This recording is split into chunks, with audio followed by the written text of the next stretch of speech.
start another recording here too. As I was just telling them, it said my microphone wasn't working, but it was lying. It was working, thank God, because I would have cried. I'm talking crocodile tears, big face upset. All right, I'm screen sharing over here. I'm screen sharing over here. You got to check 732 places. So the first recording was chapter 1, and we will now go into chapter 2. Chapter 2. So a lot of people don't give chapter 2 too much time, but I think it deserves a lot of time because it's about our own wellness. And if there's anything we can stand to improve, it is taking care of ourselves. If you know anything about police, fire, and EMS, skinny people who are in great relationships and good minds enter the field, and then single fat people who are dying exit the field. I don't know what happens in between, but we tend to come in and we start eating bad food and we start having bad social practices like smoking and drinking where we didn't before.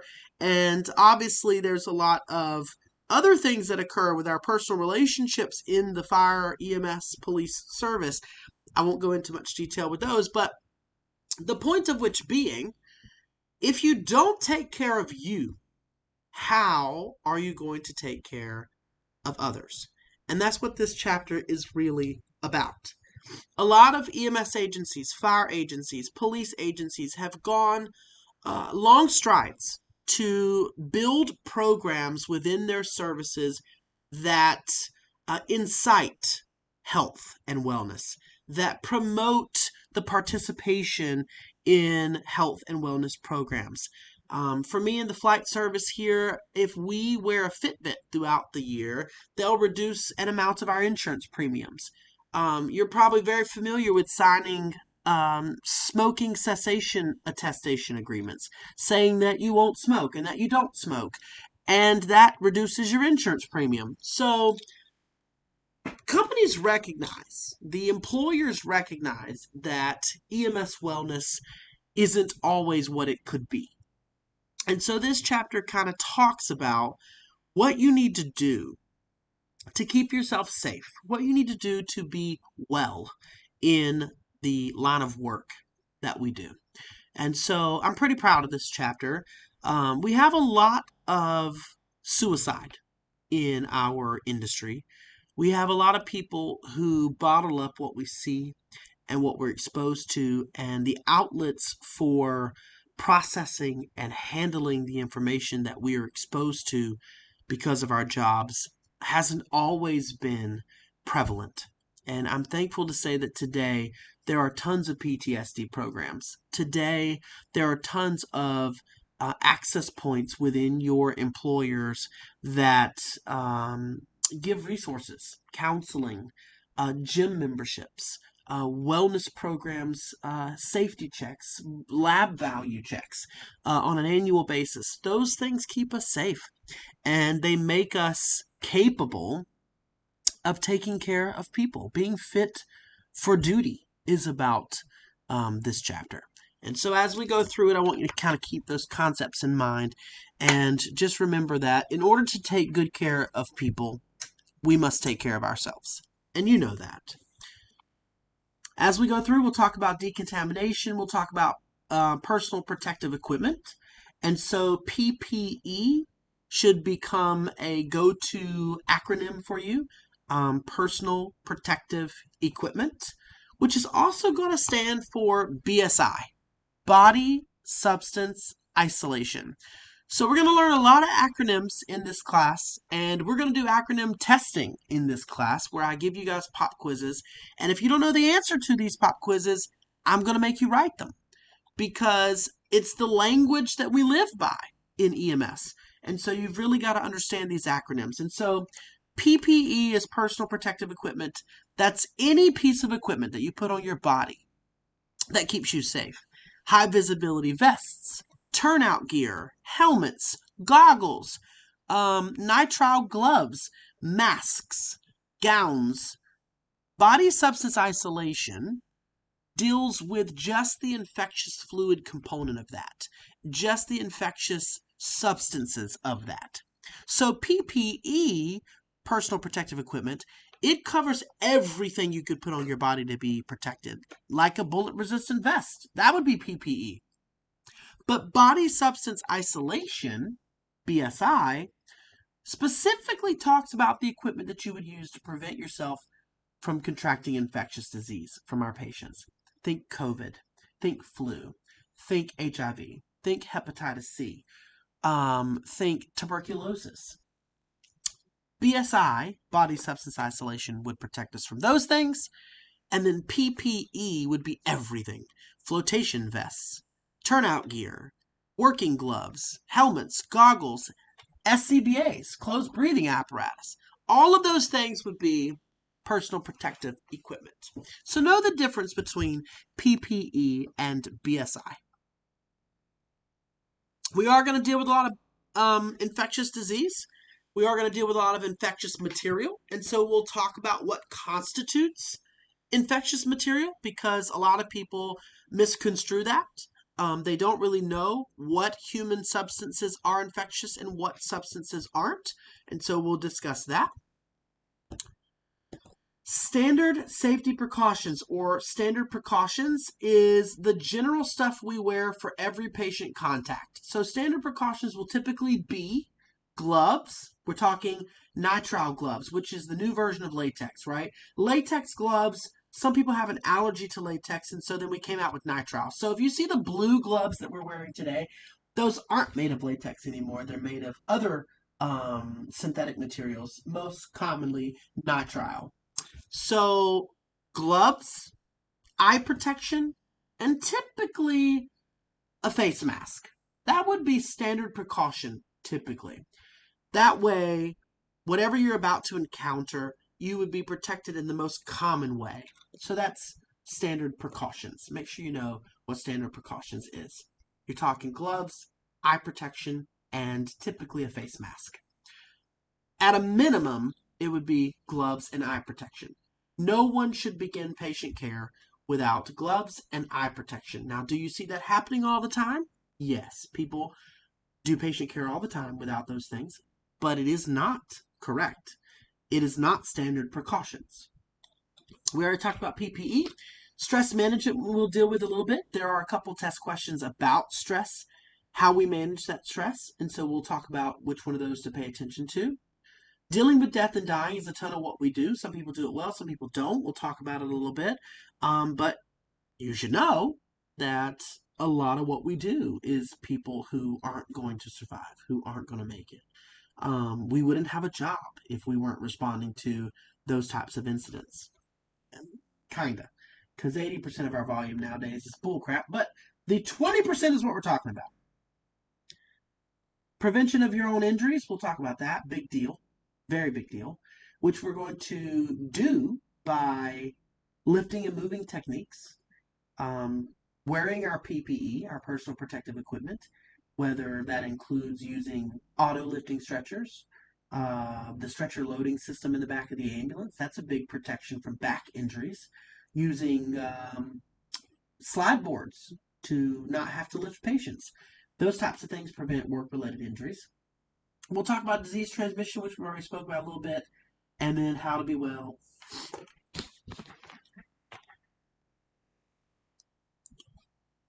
Generally speaking, our job will make you unwell. So how do you work in this field and stay well?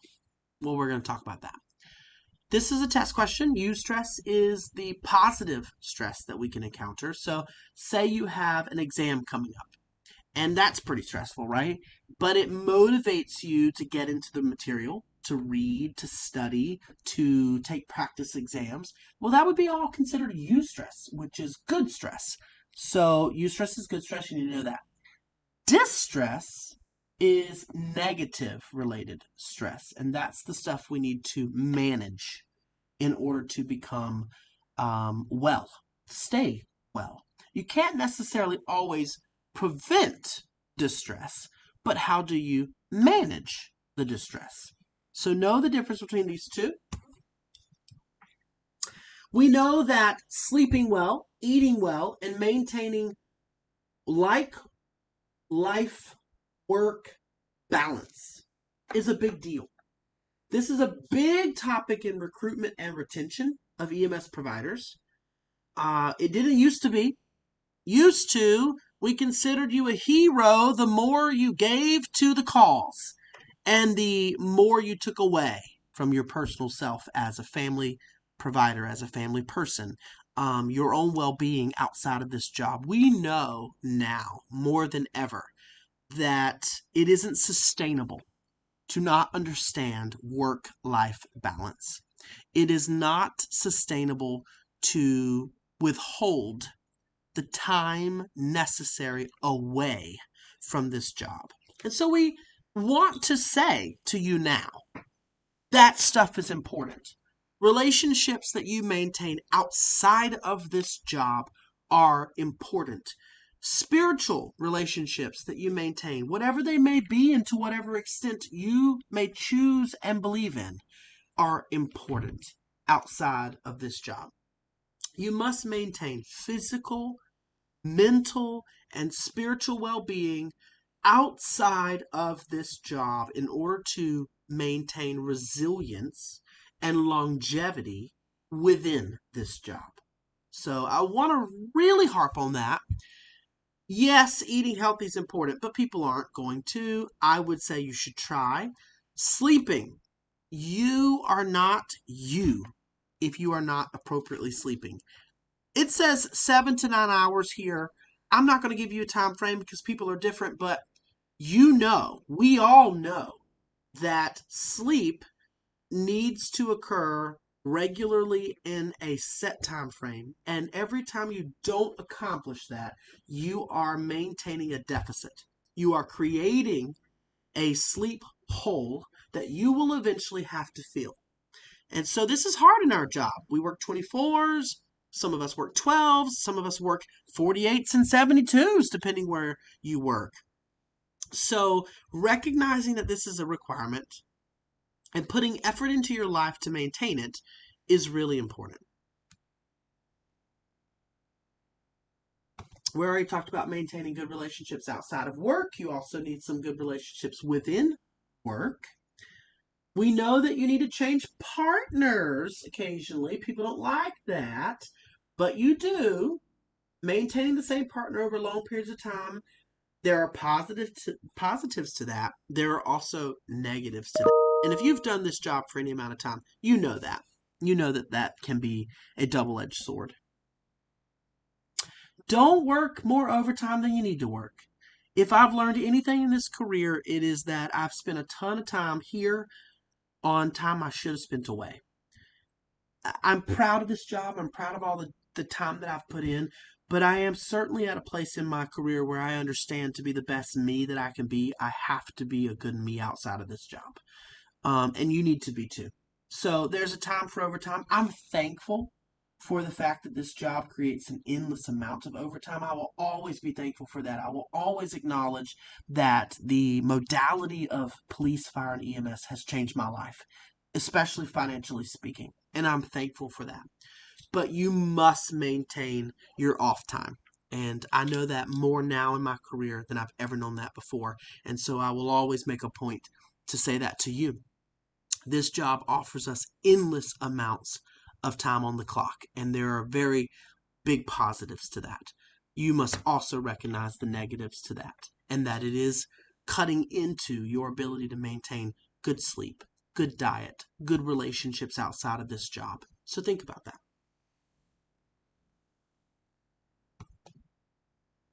It'll tell you more about what we just discussed: exercise and sleep. Taking good naps in between work is super, super helpful. If you are over the age of 30, you know that.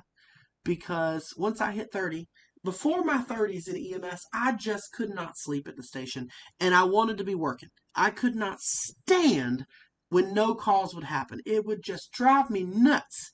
Of course, I'm on the other side of that fence now where I pray that that radio literally never speaks to me throughout the entirety of the shift.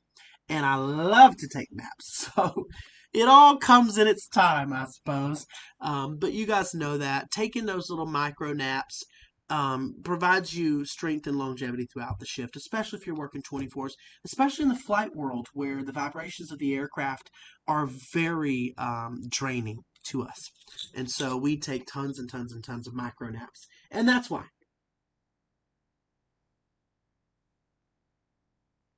Hold on just a second. I'm talking to Chad, who's posting about the first video. I have a version sound standby. It's being silly. All right, hold on 2 seconds. Let me post this video to the group me for you guys because Chad's like, I want it now, which is fine. Let me go to group me here. Sign in to group me, and I'm going to post that video.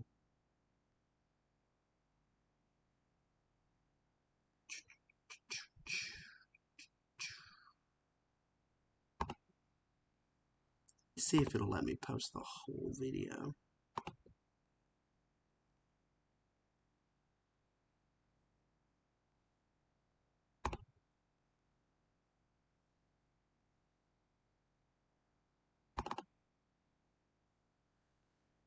Okay, we'll see if that. And then my daughter's calling. We'll see if that works. Oh, that's not going to work. Let me tell Chad that I'm going to post it to my YouTube channel. Chad, I'm going to post to channel. And I'm also lecturing now to join. I'll send. Okay, let me put the link out. Dun, dun, dun, dun, dun, dun, dun, dun, dun.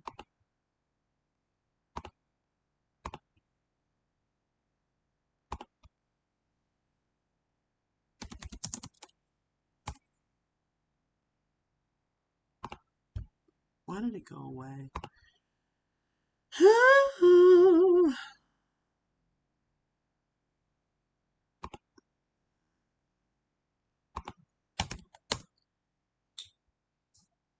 So there, if you want to come in now, Chad, you can come in now. Let's see if Chad comes in to the meeting. And let me post that other video to my YouTube. You guys should go to my YouTube channel and watch all the EMS lecturing videos you want. Because there's tons and tons and tons on there. There's even chapters 1, 2, and 3 already on there.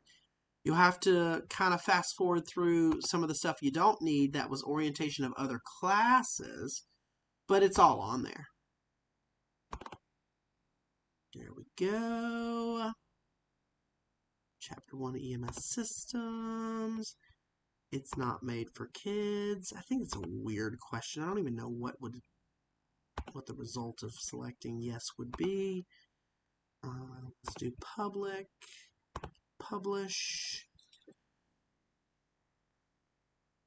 Alright, so Chad, that video is already coming for you, friend. Tell Chad. I have also posted chapter 1 recording to the YouTube channel. Look for. All right, I've got a meeting on my phone. I'm trying to get it to pull up on the computer for the Teams. Oh, you're fine. Whichever way you want to do it. You can do it however you want. It's so nice to have someone talking back. All right, I'm going to mute you, Travis. There you go. And I'm going to carry on with the lecture. I did post chapter 1's recording to YouTube, and it is 27% loaded now. There are also multiple recordings of chapter 1s through 3 on my YouTube channel already, but you'd have to kind of go through, you got to fast forward through the orientation of those classes previous that you don't need. But you could quickly do that if you wanted to. So, anyways, I'm going to carry on with the lecture that we're currently doing, which is the EMS well-being. So we were currently discussing kind of the ingredients necessary to maintain longevity in EMS, and so I already did a bunch of that, and so I will carry on. It does say that we should avoid caffeine and nicotine and alcohol, but we kind of run off of caffeine. I'll leave the nicotine and the alcohol thing alone, but you do know that those things do have a mortality increase. They do change a lot about what you're capable of and your fitness for duty. And so I will say that we have a lot of people come into our field that do not smoke and do not do those things. And then when they get into our field, they take those things up. And that does sadden me often in this field. I wish that that wasn't the case, but it happens. And so I would encourage you not to do those things as an instructor, in hopes that you would find other avenues, whatever that may be. We already talked about sleep a good bit. I already lectured on that. Jacob and Travis, you should be Travis. You should be able to see my screen. If you can't, just speak up, but you should be able to. You guys already know about that. I already talked about that. We already talked about balance of work-life family previously before you guys came on with me. So we will discuss infectious disease, and we'll especially talk about where you're going to see that in the quiz formats. Obviously, infectious disease is when organisms around us, mostly from other people, are spread to us. And so if it's communicable, that means from person to person. And you will see a test question specifically to that. What is a communicable disease? And that answer is that a species gave it to another member of species. So person to person would be the most common example of communicable disease. Okay, so you'll have to get through these terms. Pathogen is the causative agent, so bacteria, virus, fungi, those would be options there. Contamination is when something has a pathogen on it. And exposure is the one that gets a little iffy. And exposure is when you actually have the chance of contracting a communicable disease. So let me give an example of what an exposure would be. In order to be exposed, you would have to come in contact with a infectious material in a place on you that would be infectious. So the most common way that would happen is if you had an open sore and you got someone's blood in your sore. Okay, then that would be a true exposure. If you got blood in your eyes, if you got semen in your eyes, if you got it into an open sore, those would be true examples of exposure. So if you got blood, vaginal secretions, semen, cerebral spinal fluid is very infectious. If you got that type of material in an open sore or in your eyes, if you were able to ingest it through your mouth, that would be a true example of exposure. What's not an exposure is getting blood, vomit, feces, sweat, tears. None of those materials in and of themselves are true exposure materials. They do not contain infectious material in regards to HIV, hepatitis C, Hep B, measles, mumps, and rubella. They do not contain infectious material in that regard. So if you got vomited on, you have not been exposed. If you got someone's sweat on you, you've not been exposed. Tears on you, you've not been exposed. If someone defecates all over you, say you're picking up an 80-year-old woman, and when you go to pick up this person and put them on the stretcher, you didn't know it, but they had kind of defecated all on the backside of their clothing and that gets onto you. That's not an exposure. The only way that would become an exposure is if there was visible blood in those products. So if tears had blood in them, if sweat has blood in it, if urine has blood in it, if feces has blood in it, okay, well, then it would be an exposure material. So pee, poop, sweat, vomit, tears, none of those things are infectious materials all by themselves. So the exposure word means that you actually have a chance of contracting infectious material, which is pretty rare. The other thing I want to hit from this slide is the most effective way to keep from being exposed is still and will always be wash your dirty little hands. Hand washing is still the most effective way to prevent communicable disease, per the CDC. So, why is that so important? The alcohol sanitizers that we use do tend to kill about 99% of things that can harm you. There's that 1% though.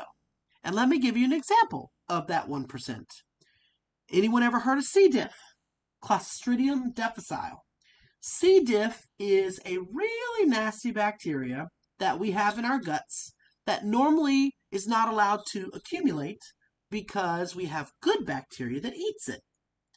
But some people, for a multitude of reasons, will accumulate that bad bacteria, Clostridium difficile, and it will become overwhelming in number, which could expose people to the disease of C. diff. Alcohol-based sanitizers do not kill C. diff. It lives in the gut. In order to live in such a harsh environment, it has developed a protective coating around the bacteria. So the alcohol never reaches a point on the bacteria in which it could cause it harm. So if you get someone's poop on you and you don't know it, and you get your hands in your mouth or hands in your eyes, you are potentially exposing yourself to Clostridium difficile unless you washed your hands.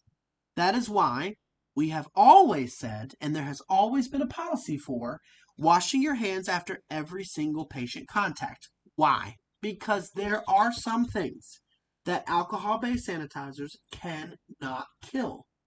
So keep that in mind. One of the most common and most aggressive versions of that being C. diff. If you catch C. diff, you will know it because the most dominant symptom of C. diff is uncontrolled and overwhelming diarrhea. So, if you're walking through the Walmart and unannouncedly you absolutely shit yourself, congratulations, you might have contracted C. diff. So wash your hands. These are terms you absolutely need to know. Direct contact is pretty obvious. Indirect contact is the one that's kind of weird, and you don't have a big chance of contracting. So needle sticks are, in our minds, a really bad deal, and they are. They are a bad deal. But only 1% or less of needle sticks result in transmission of an infectious disease. So it's kind of more in our heads than it is in reality. Nonetheless, it is a very obvious route of transmission. So if you get infectious blood on a needle and then inject yourself accidentally with that blood, then obviously you have a pretty significant exposure. Airborne is kind of easy. Foodborne is kind of easy. The one that's kind of weird is vector.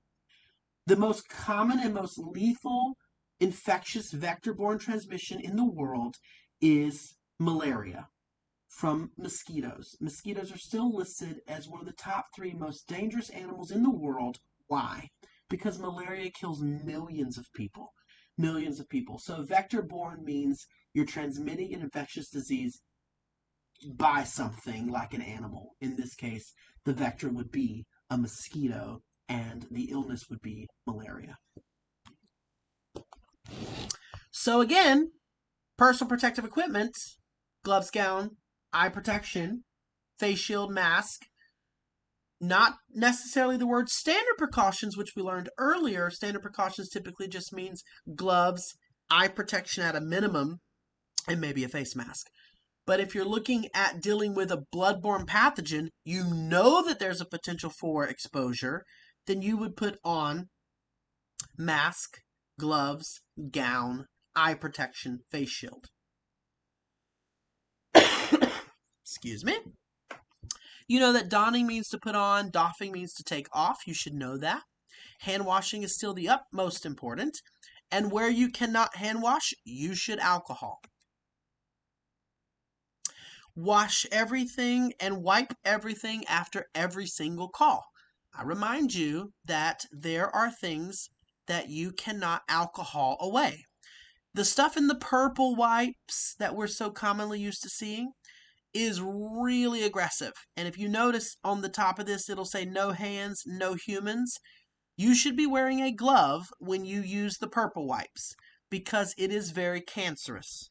So don't put your bare hand on the purple wipes. The purple wipes are designed to kill infectious agents on contact by time. Now, some of those things take a minute, some take 5 minutes, depending on the infectious material, but it's a very potent killer of biological hazard. So make sure you're wearing gloves when you use purple wipes.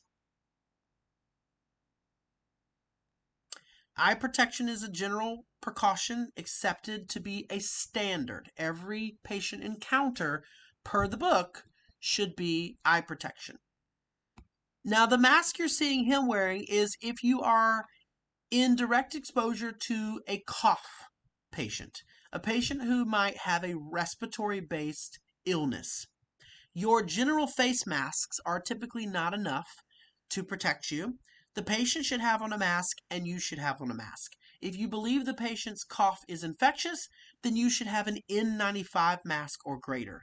N is in Nancy, N95 mask. You can take a Google search of N95 masks if you want. The one that he's wearing right now is a version of, and it's just a mask designed specifically to prevent particulate, which is the fine mist-like particles that come from our cough, our sneeze, our respiratory-based infectious material.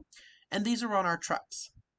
The mouth-to-mask technique that we use is protected by a biofilter. So if you're looking at the white piece on the mask here, that is a macro and micro viral and bacterial filter to prevent any infectious material from you to the patient and from the patient to you. So the mouth to mask technique is protected. Do they even still use the mouth to mask, or We have those been we removed from do. trucks? We do use it. And so you're going to actually come to know from the EMT book that it is a very preferred method. I wasn't going to beat that up right now because I'm going to beat it up a lot later. But since you brought it up, I will. The mouth to mask technique is a preferred positive pressure ventilation technique by the National Registry, meaning if we're going to provide artificial respiration for a patient, the mouth to mask technique is a preferred method. Why? It's difficult to use a bag valve mask. Everyone thinks they're using a bag valve mask correctly, but they're not. The statistics are very clear that using a bag valve mask takes quite a bit of practice. It takes quite a bit of learning and discipline. With the mouth to mask technique, you're allowed to use both hands to get a good seal and to hold the airway open. So as we go through the course, you're going to come to know that the National Registry harps on and continuously throughout the entirety of the course makes clear that mouth to mask technique is one of the preferred ways to provide positive pressure ventilation for a patient.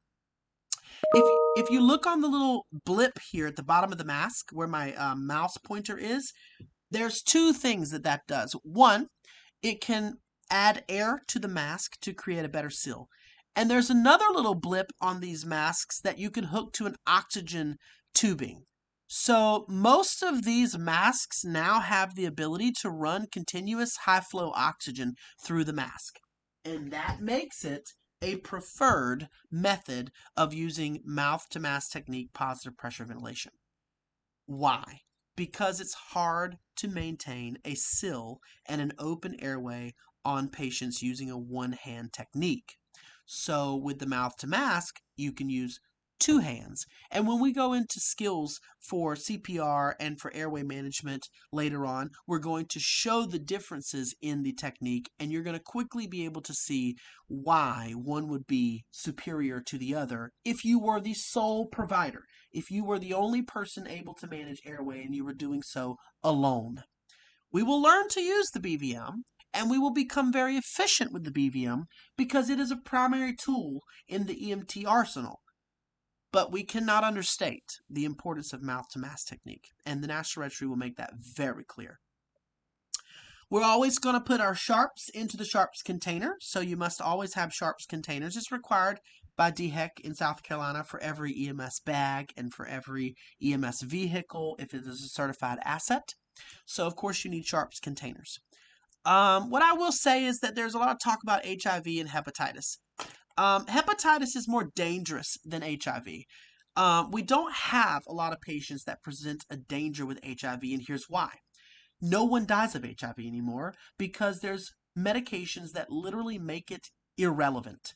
So if you don't know this already, HIV patients do not expire anymore, and they don't encounter almost any medical chronic illnesses from HIV.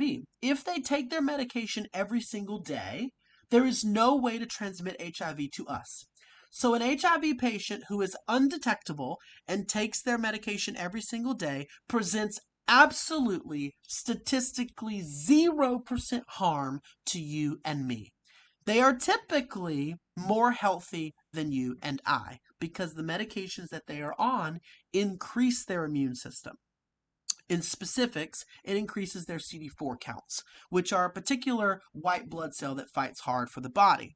So HIV patients do not pose the risk to us that they have sometimes been associated with.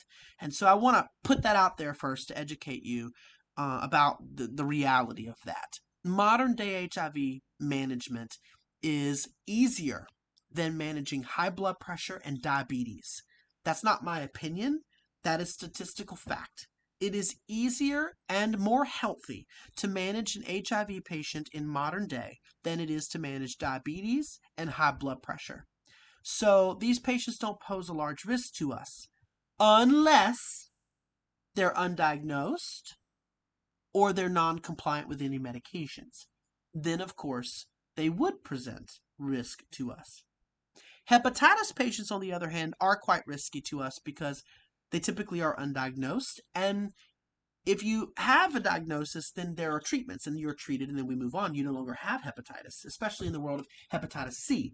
Harvoni is the treatment for hepatitis C, although it is a very harsh treatment. It exists, and now there is a cure for hepatitis C, where 10 years ago there was not. So a lot has occurred for these infectious illnesses, and we're in a much better place today than we were before. With all of that said, we must protect ourselves. Patients don't know what they don't know. They have things they don't know they have, and therefore they're not on any medications to treat themselves for these things, and those patients pose great risk to us. So keep that in mind. Wear your gloves, wear your standard precautions, and that alone will prevent most of any amount of your risk to exposure. So keep that in mind.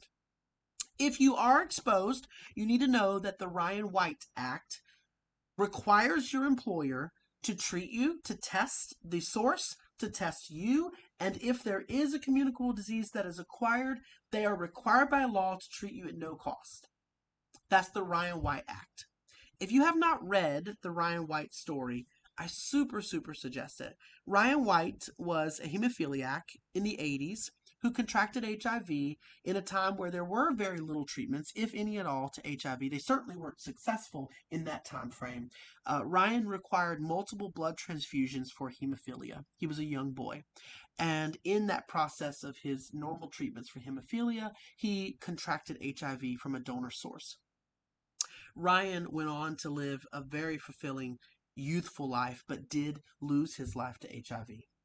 His family and Ryan went on to produce the Ryan White Act, which created a lot of legislation on the federal and state levels to protect you and I. It basically says that if you work in a setting that puts you at risk of contracting disease and illness from communicable diseases, that your employer is obligated to take care of you. So you should know that. Your employer is required to have an infectious control officer.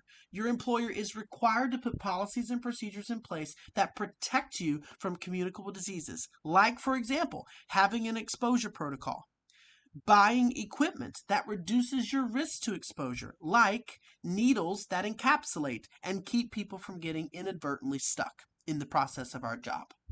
So know that your protection is required by law, so that when you go out there and you're working as an EMT and you are in harm's way, that you are, one, protecting yourself, and two, that you know your employer is obligated to protect you. Obviously, the best way to prevent infection is to wash your hands and wear your PPE. In the beginning of this lecture, we talked about PPE is personal protective equipment, and BSI is body substance isolation. If you are exposed to something in a mucosal membrane, like the eyes, so when we think of mucosal membranes, these are highly perfused areas of your body that absorb medications and they absorb infectious material.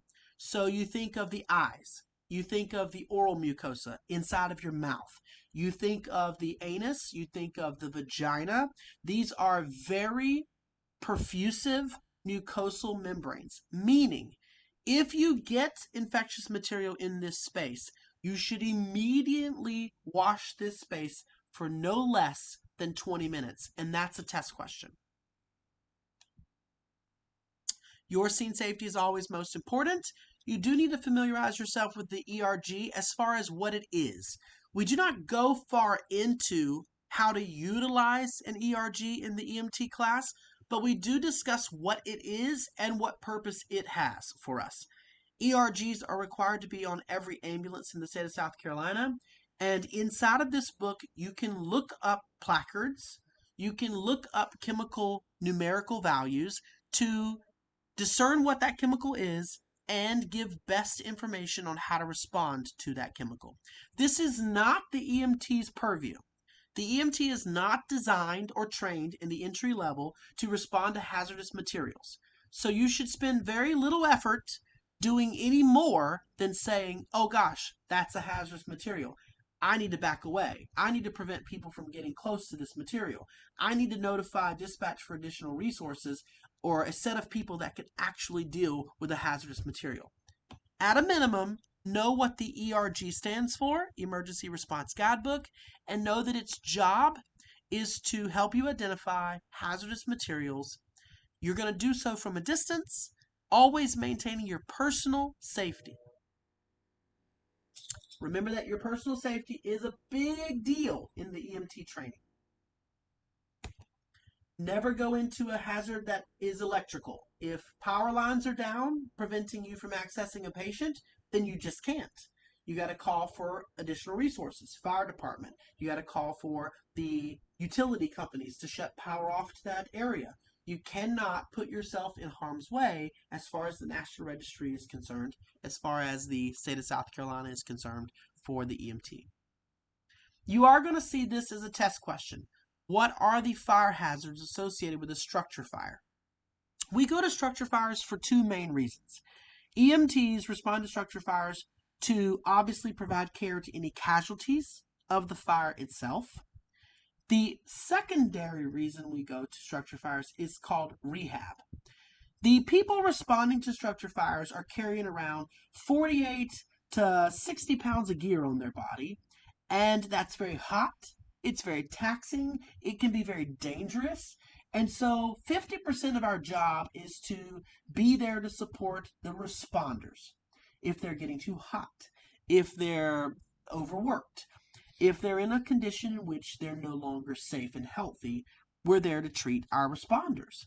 So it wants you to know what hazards are posed at a structure fire incident. You're going to see this test question, and the answer is that smoke is a hazard, oxygen deficiency, high temperatures, toxic gases, and the potential for the entire structure to collapse exists at a structure fire. So make sure you know that.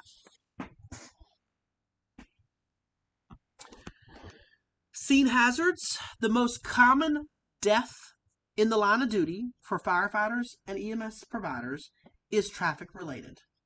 Either we get struck on scene by oncoming traffic or we die en route to or from emergency scenes.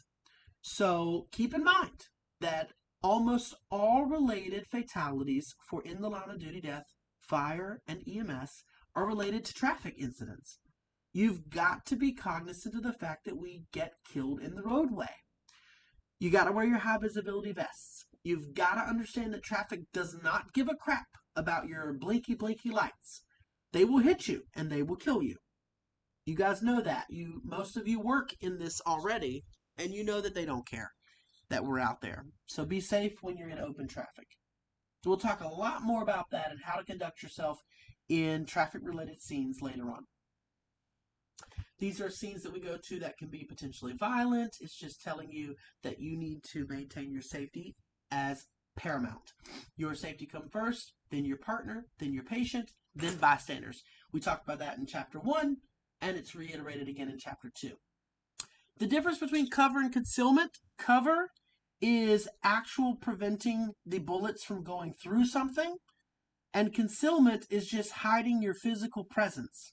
So you would think of concealment as being a set of bushes. Well, the bullets are still going to come through the bushes, but hopefully the person shooting can't see you.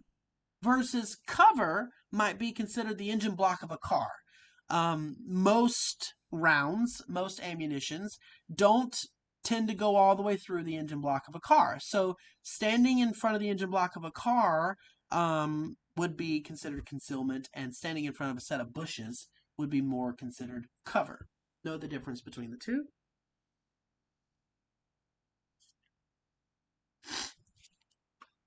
I'll let you read that. We already touched about that, but we discussed the difference earlier on before we were joined by the boys about the differences between PPE and BSI.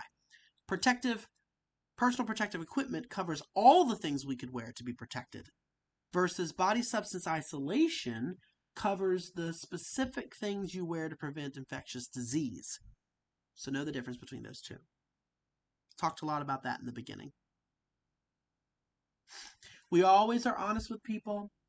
We do avoid sad and grim comments, but you must be honest. You can't make false promises to people. It will not always be okay.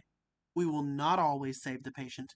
And so you have to adopt responses to critical questioning by patients' families that are honest and truthful. One of my favorite responses is, we're going to do everything that we can. That's a good promise, and it doesn't give any false hope. It doesn't say that we're going to be successful, because we won't always be successful. So keep that in mind. We will face a lot of death and dying. It wants you to know that. And so you need to process that, and you need to understand that you are human. You are not a hero, as we are constantly called and made to believe. You are human, and death and dying takes a toll on you. Are you going to take steps to deal with it? Are you going to employ the counseling services available to us? Are you going to talk to your peers about how you feel, what you saw, what you're remembering, the fact that you are remembering it 10 days after the incident? You need to talk about that. We don't do a very good job taking care of ourselves in that regard. This slide here is a test question. The stages of grieving are a test question: denial, anger, bargaining, depression, acceptance. You don't necessarily go through them in this order. Some people do, some people don't, but these are the stages of grieving. Know each one of these stages. The book is going to talk about that. Here's some words you can say. The general adaptation syndrome on this slide is also testable material. The general adaptation syndrome says that we alarm to stress. Then we react to stress. Reacting is positive. If we resist that stress, it's negative. And then we recover or we exhaust. So we alarm, we react or resist, recover or exhaust. So stress is a normal part of our job. It makes us alarm. We're going to react to it either positively or negatively. If it's negative, we're resisting. and we either recover or we exhaust. That's a test question. What that's meaning to tell you is that if you are negatively responding to the stressors of this job, there are resources. That is expected. It's not if, but when this job will catch up with us. There are resources available to us. Use the resources. This chapter talked a lot about your relationships with family and friends outside of this job. This chapter talked a lot about exercise and diet and sleep. Those things become really important in the regard of processing the crap we are exposed to that human beings just aren't supposed to see every day. Are you using those stress management techniques to the best of your ability? Are you going to EAP, the Employment Assistant Program, if you need to? In the flight world where I work currently, we have a rule.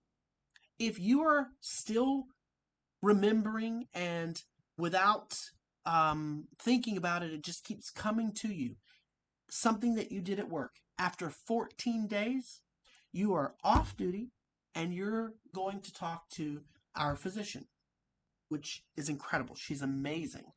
She's a psychiatrist, and she's outstanding. And she says she has a rule that she talks to us about all the time. And the rule is it should take a human being 7 to 14 days to store something that's bad and put it away. If in 14 days it's waking you up out of your sleep, if in 14 days you're not eating because of it, you're angry with your family life because of it, you're on edge, you're disgruntled, you are agitated, you need to speak to somebody. It's just that easy. So we got to make sure we're watching out for each other in that regard. Because sometimes we're not our best advocates, so we need to let other people advocate for us. You do have acute stress, delayed stress, and cumulative stress. Just know that this job is cumulative of stress. No matter how good you are at managing this stress, you are accumulating stress over time. So you must maintain those good outside relationships, physical, mental, and spiritual well-being components in order to be in this job with any longevity. I'll let you read that. PTSD is going to be a constant question. Again, suicide is a high killer of police, fire, and EMS. So we're trying to hit these topics hard and recognize that we are humans.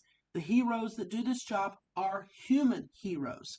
And so we must recognize that our brains are human brains and they are exposed to this stress, and it builds and it accumulates, and eventually it can become a problem. PTSD does not have to be one event. It doesn't have to be war. It doesn't have to be some extreme, crazy, traumatic stressor. It can be the everyday exposure of people's worst days over the course of 10 years as a provider that eventually causes this for you. And here you are now, unable to store these events correctly, and so you're over responding to them. They come to you even when you're trying not to have them come to you. They wake you up out of your sleep. They are stimulated by smells, by sounds, by some type of stimuli where that event should have been stored away in such a manner that it doesn't come back to you without cause. That would be PTSD. This is burnout. Everyone knows people that are burnt out. We need to watch for those people. Agitated people, folks that used to be happy and now they're not. They used to be a beam of sunshine and now they're disgruntled. We got to watch out for those people.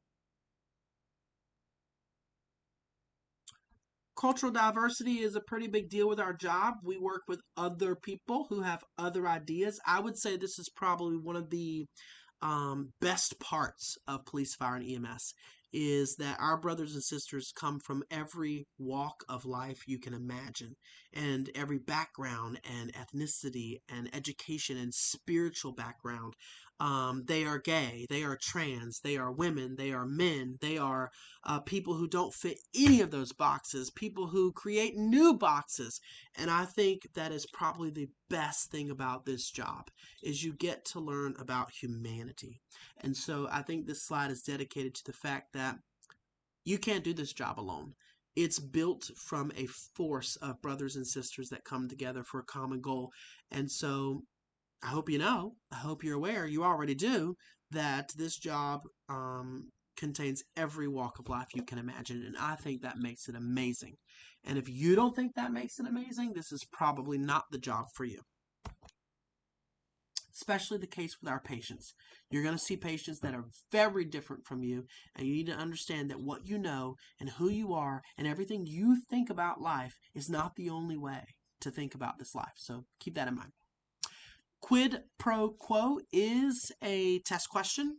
It basically means you're being offered something in return for sexual favors. That's the reference that this particular book is given for that. That's the legal concept that we're going to use. So quid pro quo, I'll give you something for something that's illegal, basically. I already talked about EAP, and that is the chapter. Question number 1. If the boys are with me, y'all can speak up. A disease that can spread from person to person is known as what? Now remember that these questions present multiple correct answers. You have to pick the most correct answer. Jacob, Chad, what do you think? Travis, what do you think? Whoever's with me. C. Transmittable. Second spread from Person to person would be communicable. Communicable diseases are spread within species. So all diseases typically can present from infectious material. So that one's correct, but not most correct. Transmittable is a communicable disease, but the definition of person to person specifically is communicable. Because transmittable could be from a doorknob. But in this particular question, it was asking person to person, and that would be communicable, which is covered in the slides. The most effective way of preventing the spread of disease is what? A. Hand washing. Yeah, wash your little nasty digits. Wash your little digits. While caring for a trauma patient, the EMT has blood splashed into her eyes. So, considering what we've talked about, what is this? That would be exposure. Yeah, it is blood, so we know that blood's infectious, and it landed in a place that is infectable, a mucosal membrane, her eyes. So then that is a true exposure. If the EMT had had urine splashed in her eyes, it wouldn't be an exposure. If it was sweat, if it was poop, if it was vomit, that wouldn't be an exposure. But since it's blood, that is a true exposure. Protective measures that prevent healthcare workers from coming in contact with germs is referred to as. So these are your common go-to ways.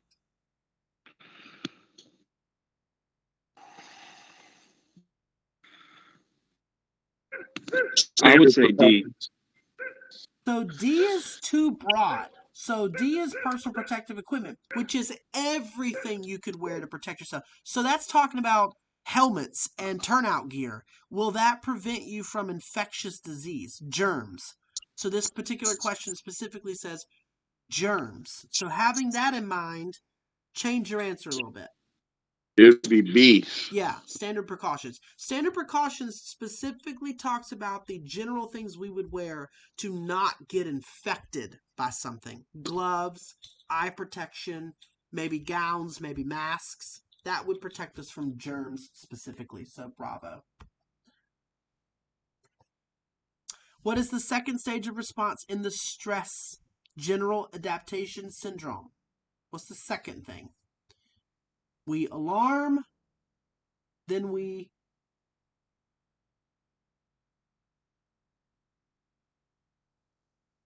do you remember? We react. React and resist. Yeah. We alarm, we react, and possibly resist.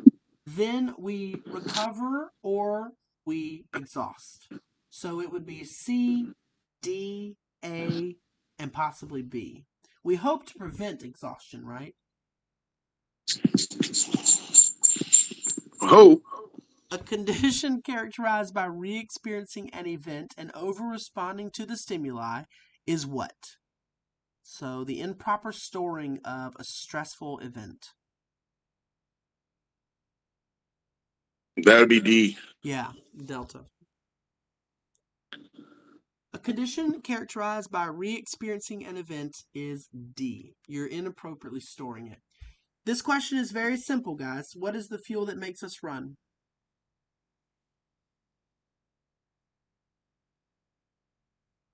The fuel that makes us run would be C. Food, yeah. Very good. Don't overthink it. What stage of grieving commonly results in blame? Which one of these would be blame based? D. Yeah, anger. Very Yeah. good. Anger is correct. Placards are used on what?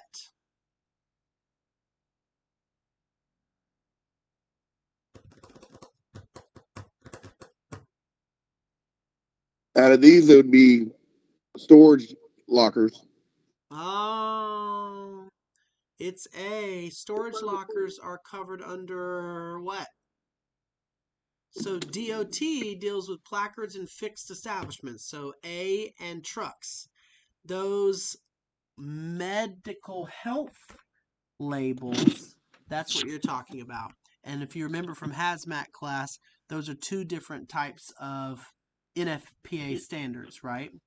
So in this case, placard is either going to be a moving transport vessel or a fixed structure, which in this case would be building. I know that's a little bit of a butthole question. So in this case, alpha. The 5 most common hazards with a structure fire. We went over this specifically. They like this question. A. Yeah. Smoke, oxygen A. deficiency, high temperatures, toxic gases, and the collapse of a building. That's the hazard. And that will conclude chapter 2. So we'll take a 10-minute break. It's 5:22. We'll say it's 5:25. And I will start chapter 3 in about 10 minutes. So come back at 10 minutes. And for me, that'll be about 5:30. Wait, no, it's 5:23 now. So that would not give me 10 minutes. So I'll come back at 5:35. That'll give me a little more than 10 minutes. So 5:35, we'll do chapter 3. If you're in the recording, then just skip forward about 10 minutes and you'll be where you need to be. See you in a minute. Yeah, all right.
Okay, children.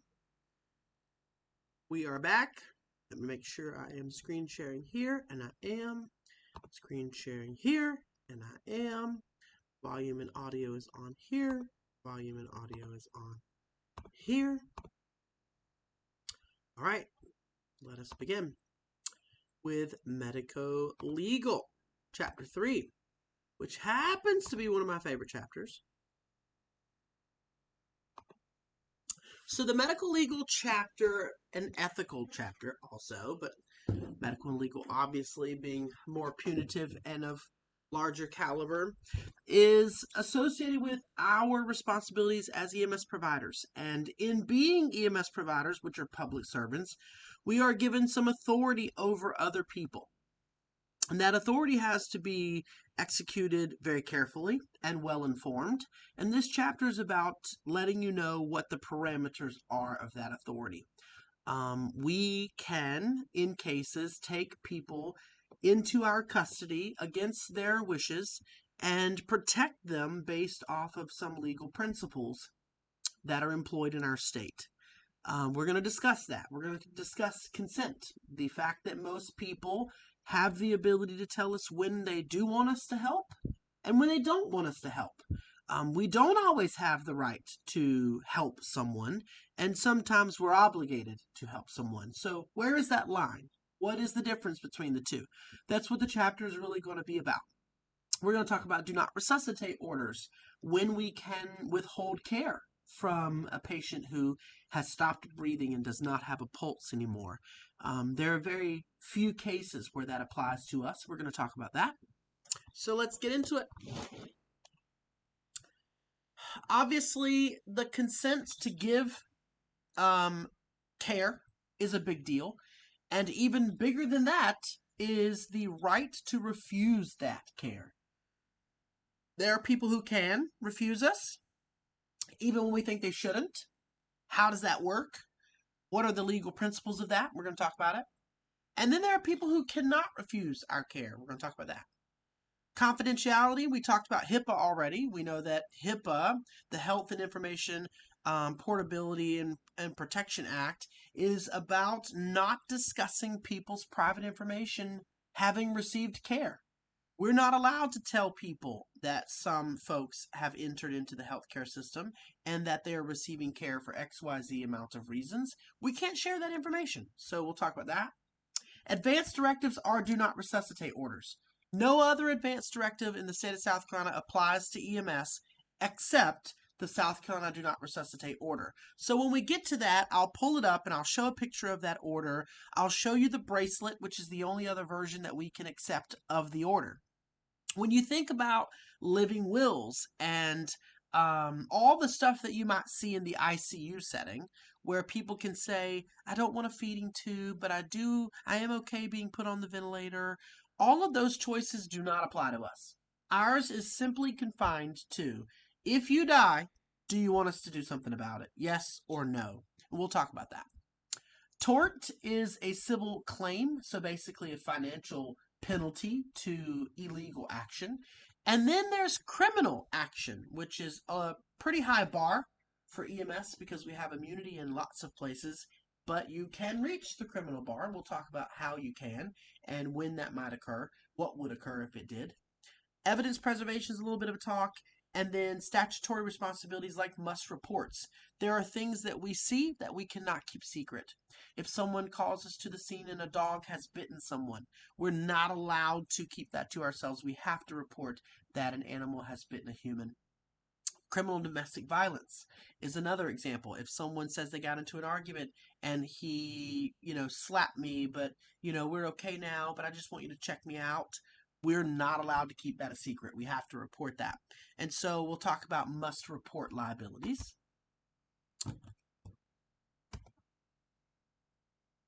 You need to understand that this chapter talks about a lot of legal principles, and it's going to confuse you sometimes and maybe even make you apprehensive as to whether or not you know enough information to do this job. And so this slide is meant to give you hope in the fact that we aren't attorneys. We're not expected to be attorneys. We are expected to be reasonable That's the legal definition. We are expected to act in good faith, meaning based on the facts as we understand them in the moment, that we would make a choice that most other people would have made, that it was in good faith and that it meant no harm. So even if EMS does the wrong thing, sometimes you cannot hold that EMS provider liable because they acted in good faith. And because they did in service to the public, and they're not an attorney, they wouldn't have reasonably known that their decision was wrong, then they are not liable for the outcome. So we'll talk about that. The basic takeaway from this all is, as we get into the meat and potatoes of this, you're not expected to be an attorney. And so if the what ifs become too much for you, just remind yourself that you're supposed to act in good faith. And as long as you're doing the right thing to the best of your ability, you're protected, even if by some technicality that came out to be the wrong thing. Standard of care we're going to talk about. Standard of care means that 5 people trained at your level of your certification with your amount of tenure would have done the same. That would be the standard of care. The standard of care is how most reasonable providers in your tenure and your certification would have behaved. What would they have done? And if all of those people are outside of what you did, then you did not act in the standard of care. We'll talk a little bit about that. So consent is arguably one of the biggest components of the chapter. And there's 2 versions of consent.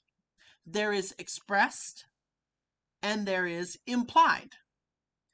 Expressed consent is exactly what it sounds like. You ask to take a blood pressure and they hold out their arm. Well, they expressed it. You said, ma'am, I think we should take you to the hospital. And they said, okay, let's go. Well, that's expressed. Expressed consent can only be given by someone who is alert, conscious, oriented to person, place, time, and event. Person means I know who I am. Place means I know where I am. Time is very typical of, is it wintertime or is it summertime? Is it daytime? Is it nighttime?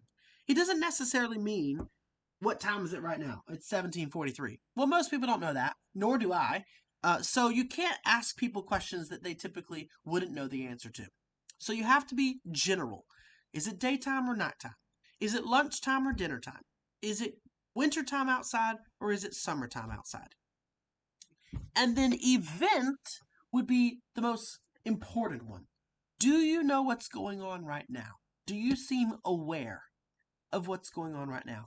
Ma'am, sir, why are we here? Why is EMS here? Who called us here? What's going on? And if they can answer to event, then they tend to be perceived in the world of consent as having their faculties to provide or rescind expressed consent.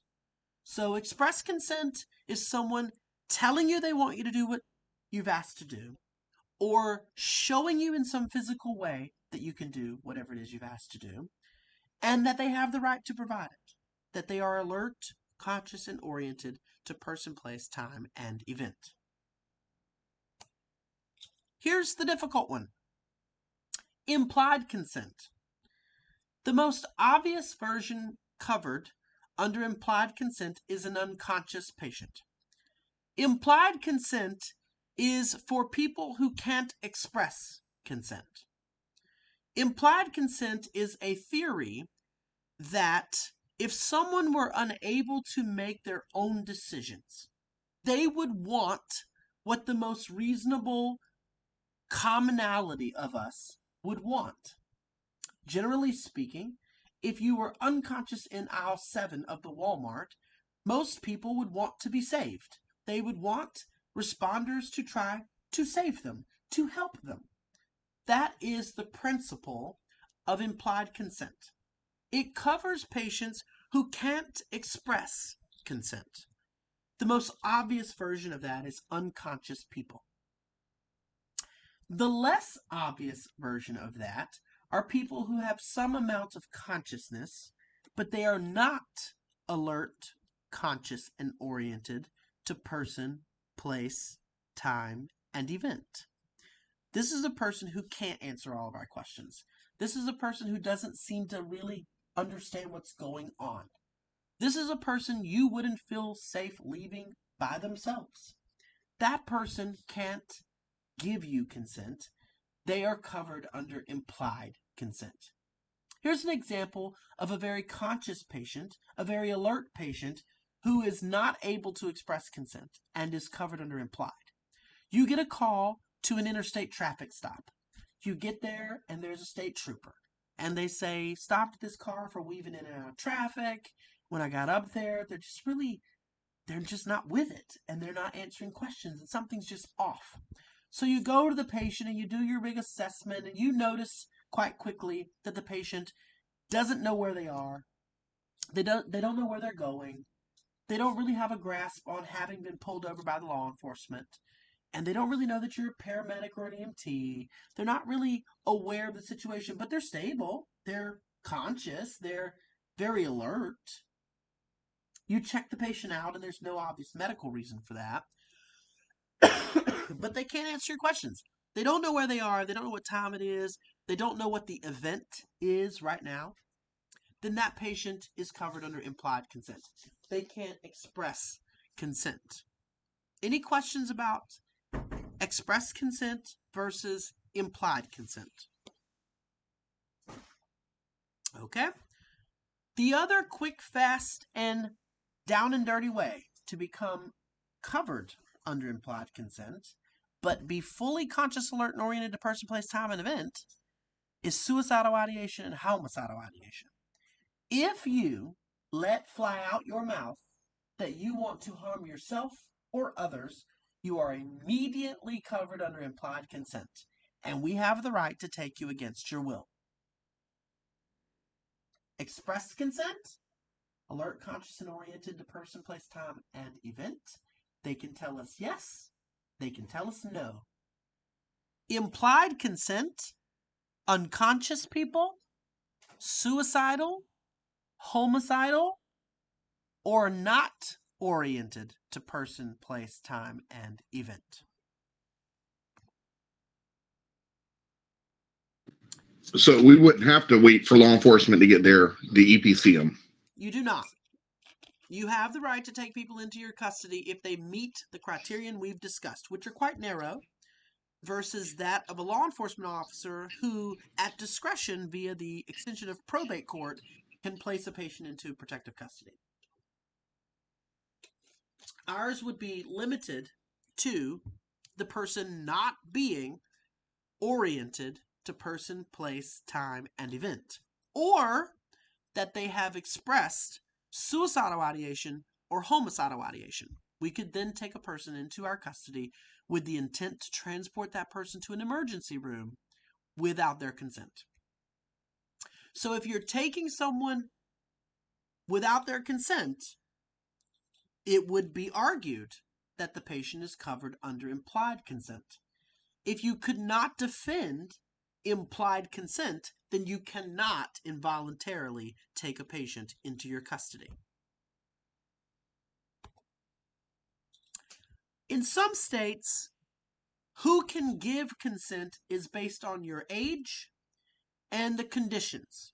Example, in our state, typically, if you are doing what you're doing legally without the legal requirement of an adult, you can give and rescind consent. Example being, if you are over the age of 16 and operating a motor vehicle, an airplane, or a boat, you can legally operate that vessel under your own accord, so therefore you have consent. It depends what state you're in. It depends what the conditions are. If you are 14 years old and you whisper into my ear, I just found out I'm pregnant, well, you are now considered an emancipated minor who has authority over that pregnancy. And if the legal guardians of that patient didn't know they were pregnant, you can't tell them because they have adult power over their own fetus. They are the parent to that baby. That stuff gets into the gray. So as I present you situations and you think, oh my, I didn't think about that. I didn't think about that possibility. What if I What if I make a mistake? What if I'm not sure where the law lies? Well, then you would act in good faith. How could you act in good faith if you were not sure? The answer is you would notify a supervisor. The answer is you would involve law enforcement. If you did both of those things to further attempt understanding what you should or should not do, then you are acting in good faith. And as we discovered in the beginning of this lecture, you are not designed to be an attorney. You are simply requested to act in good faith. A lot of these cases are very objective and they are simple. They do or don't meet consent. They do or don't have expressed consent. So then you're able to make an easy decision. But if you take the case of someone who wants to refuse transport, who's a 16-year-old operating a boat, and there's been a boat collision, and you go to this 16-year-old and he says, I don't want to go with you to the hospital, does he have the right to refuse to go? The answer to that is sometimes yes and sometimes no. And so then what should you do? Notify a supervisor and involve law enforcement if necessary. Doing so acts in good faith. You need to know that there are officials who maintain the rights of parents in the absence of. Some of those would be teachers, for example. A teacher has the right to give and rescind consent on behalf of a student for which they are entrusted to be in custodian of. If that person is supposed to be the guardian in that moment, then they are. Again, when in doubt, where a legal principle is presented to you and you are unsure, call a supervisor, notify law enforcement when necessary, and then you have acted in good faith. A 6-year-old, for example, cannot prevent transport. They don't have the right to express consent. If you were on scene with a 6-year-old and there's no parent to ask, and the patient is injured and sick badly, you don't need to wait for contact with a parent to make that decision. They would be covered under implied consent. The average public would want you to treat their child to the best of your ability if you found them in a predicament in which the parents weren't able to make a decision for that child. So you're acting in good faith.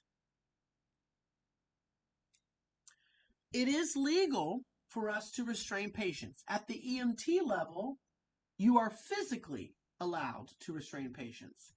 At the ALS level, the advanced life support level, we chemically restrain patients, meaning we give them a medication to sedate them and to make them not care that we're going to take them to the hospital against their will. It is completely legal for an EMT to physically restrain a patient if they are covered under implied consent.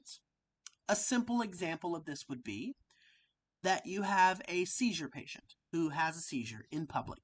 So you go to the local CVS pharmacy and this 25-year-old female has had a seizure. When you come out of a seizure, you're very confused. A phase called postictal. Very common, very confused. And so they may be a little bit combative and they're like, I don't want to go, but they can't answer their name. They don't know they don't know where they are. They don't have the faculties to express consent or refuse consent. So then we would have to take them, right? And if that person wouldn't let us take them, then we would forcibly restrain the patient in order to take them. We don't like getting into this world. It isn't a place we enjoy, but it is a place we sometimes have to do. So if you had a 21-year-old guy, for example, that was in an argument with a significant other, and in the argument they made the mistake of saying, I'm going to kill myself. And so then they call EMS to the scene and law enforcement, and everybody gets there and the fight is over and everyone's happy now. And we ask them, hey, did you say you were going to kill yourself? Yeah, I did. I was just mad and, well, you said it and you admitted it. So you got to go with us. And so you can either go with us and spend 5 minutes getting released from a physician who's going to quickly kick you out of the ER, or we can restrain you and take you against your will. It's up to you. but you gotta go. If you verbalize suicidal ideation or homicidal ideation, you don't have the right to express consent. So then we have to take you. And if that person wouldn't go with us on their own, we could forcibly restrain. If you're going to get into a situation like this, notify a supervisor and request law enforcement. Doing so acts in good faith. If there are any questions about that, speak up. Anytime you're going to be into a forcible restraint scenario as an EMT, you should call for ALS backup. Again, EMTs are basic life support, and advanced EMTs and paramedics are advanced life support. I want to remind you that it is a very staunch principle of this course that when you run into any significant call, the first thing to do is request ALS backup. That is a principle of this course. So if you ran into a call and you realize this is a real respiratory call, ALS backup. Cardiac call, ALS backup. Forcible restraint, that's a big deal, ALS backup. Your ALS backup is going to bring a lot of additional intervention to the table, one of which might be chemical restraint. It actually is very harmful to forcibly restrain a person and them continue to fight. They raise their body temperature, they raise their breathing rate, their heart rate, and sometimes they even die fighting forcible restraint. Obviously, that is a very negative outcome. We can stop that outcome by sedating the patient with a medication, and now they don't mind going to the hospital, and they're not fighting, they're not raising their body temperature, they're not raising their breathing rate and heart rate and blood pressure, and so they don't pose that same risk of losing their life due to resisting forcible restraint. So ALS backup is very important in the forcible restraint world. The right to refuse. This is a pretty big conversation, and you need to remember that patients do have the right to tell us to kick rocks if they have the right to express consent. They're alert, conscious, oriented to person, place, time, and event. This is a person who can give consent and take consent away. We are a guest in people's lives.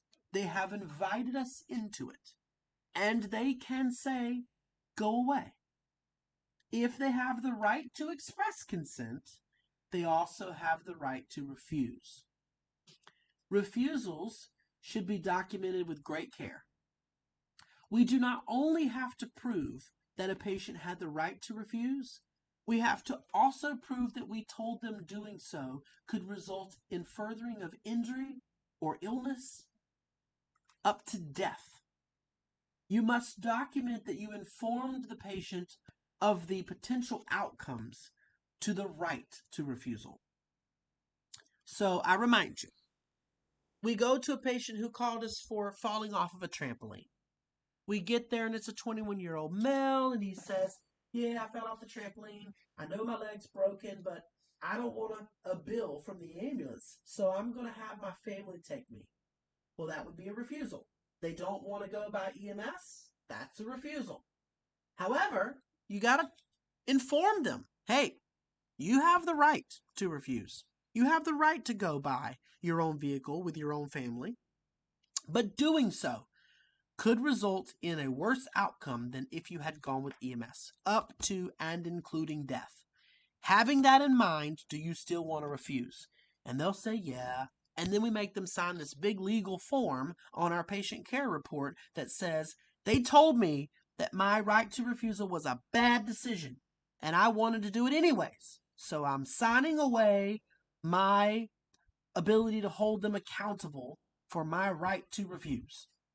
That is what a refusal is. It is one of the most dangerous litigation potential events for EMS. A refusal would most likely be documented more thoroughly than if you had actually transported the patient. Why? Because you have to prove that you made it clear You weren't able to determine if there was any promise to the patient, because people ask us all the time, am I okay? I got chest pain, but am I all right? We have to tell them, I can't tell you that you're okay. I can't tell you that you're not going to die the moment I walk out of this door. And if you don't go to the hospital right now, it could result in furthering unknown injury or illness up to and including death. You have the right to refuse, but you take all that risk to do so. Do you still want to do it? And if they do, then they sign our refusal. Refusals are very dangerous. They have a pretty large avenue for litigation, taking us to court, to suing us for saying, if they would have told me how serious this was, I wouldn't have refused. They didn't tell me to go. If they would have told me to go, I would have gone. So you've got to be able to document that they had the right to express consent. They had the right to refuse. You told them that refusing was a bad idea. You told them that you found X, Y, and Z things that concern you. And still, after all of that, they wanted to refuse. And so you were forced to let them read the refusal statement of your agency and sign that statement refusing to go with EMS. Any questions about a refusal? Okay. Your agency will have policies and procedures about who can and who cannot refuse, and how to conduct refusals. We already talked about confidentiality, so we'll kind of go through that. You guys know about HIPAA. Keep what we're doing to ourselves. Don't post anything about it. Do not resuscitate orders only apply to EMS. It's the only thing that applies to EMS. So if someone breaks out their living will, doesn't matter. If someone breaks out their court documents that say don't put a breathing tube in me, doesn't matter. Doesn't apply to us. None of that stuff applies to us. The only thing that applies to us is a South Carolina DNR. And so then I bring you a South Carolina DNR. Guys, everything in the world is on YouTube and everything in the world is on Google Images. All you got to do is go look for it. So if you see something that I'm talking about and you're like, I don't know what he's talking about, I don't have a visual. Well, go get yourself a visual. Because here's a visual to our DNR form right here. Let me get to it. Let me get to it. Oh, here we go. Look at that bad boy. That is a South Carolina DHEC DNR. You can't get a South Carolina DHEC DNR unless you have a terminal condition diagnosed by a physician and they think that resuscitative efforts would be completely futile and potentially even cause harm. So this only becomes important if the patient stops breathing. A lot of people say a lot of dumb things about do not resuscitate orders. Do not resuscitate orders have nothing to do with treat. It does not mean do not treat. It only becomes valid if the patient stops breathing and stops having a pulse. If you can't do CPR on it, then it doesn't apply to a DNR. So anything anybody tells you they're not allowed to do because the patient has a DNR is stupid unless the patient isn't breathing and doesn't have a pulse. The only thing this order does is says to EMS, don't do CPR. Don't shock this person. Don't bag this person. Don't do compressions on this person. That's what it means. And it only becomes valid if they get into a condition where CPR would have been indicated. If they've got chest pain, their DNR doesn't matter. If they've got trouble breathing, their DNR doesn't matter. If they're having a seizure, their DNR doesn't matter. This document only matters if they die. Okay? So that is our South Carolina DNR order.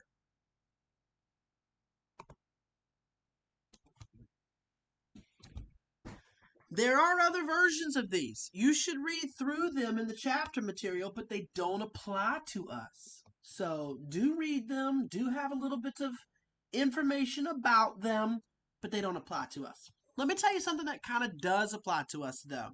If someone says, I have medical power of attorney, that's really important. First of all, they need to have documentation of that. We don't take people's word for it. Take that in mind. Number two, medical power of attorney means that someone has the right to make medical decisions over another person, regardless of their consent. So keep that in mind. Medical power of attorney does matter, but they've got to have documentation of that. They've got to have proof of that, or that you would reasonably believe them and act in good faith on behalf of the patient. And I thought medical power of attorney was only if they were in the hospital. No. Say someone has an ongoing chronic mental health illness. You can gain medical power of attorney over someone when they are in a position of which the courts have deemed, which as you know is a big process, a very long process. They have deemed the patient incapable of making those decisions of themselves. Now, the fastest down and dirty way to get a medical power of attorney is to be in the ICU and be unconscious. Well, then that's a pretty easy one, right? The next of kin can gain medical power of attorney quite easily in that scenario. But let's take a person who is out in the public, conscious and alert. It would be very rare for that person to have a medical power of attorney because that's a very long process. And so people love to throw out all the time, I have medical power of attorney over my dad. They need to prove that. They can't just say stuff like that. So say dad is in the earlier stages of dementia, maybe Alzheimer's. And so sometimes dad has his faculties and sometimes he doesn't. But this has progressed enough so that the courts have deemed a medical power of attorney. Then that would apply. So does that make sense?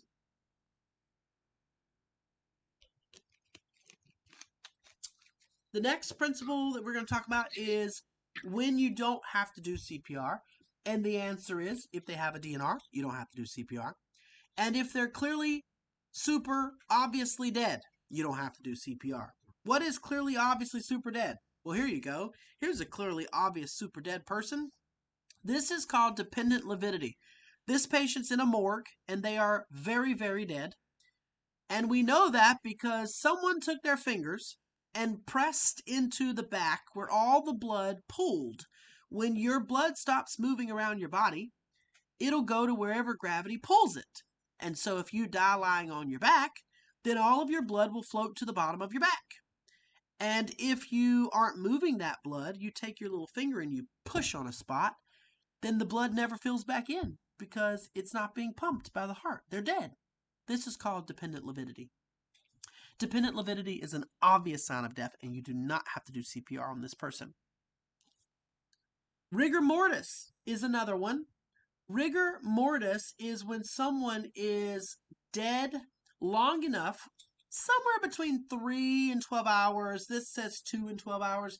Heavily dependent on the environment. Is it hot? Is it cold? Are we inside? Are we outside? Is it raining? Is it not raining? Are we in the north? Are we in the south? Tons of environmental factors go into how long someone will be in rigor, how long it takes to get into rigor, how long it takes to get out of rigor, because rigor comes and it goes. So that's kind of an odd thing. But rigor mortis would be a reason to not do CPR. What is rigor mortis?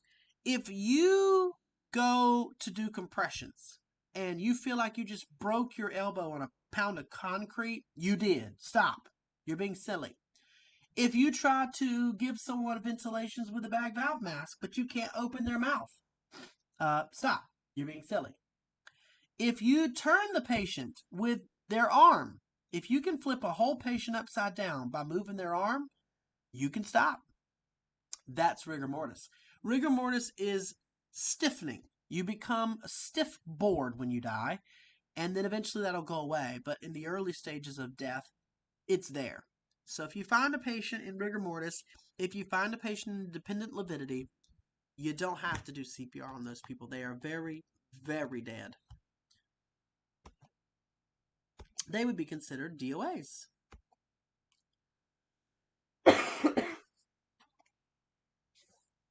There are some acknowledgments of DNR bracelets, and in the state of South Carolina, unfortunately for us, we do have a DNR bracelet. They fought long and hard for that bad boy. So I'm going to show it to you. Now, this is the only bracelet that works. You can't have any other version. So you say to yourself, well, what if I get that wrong?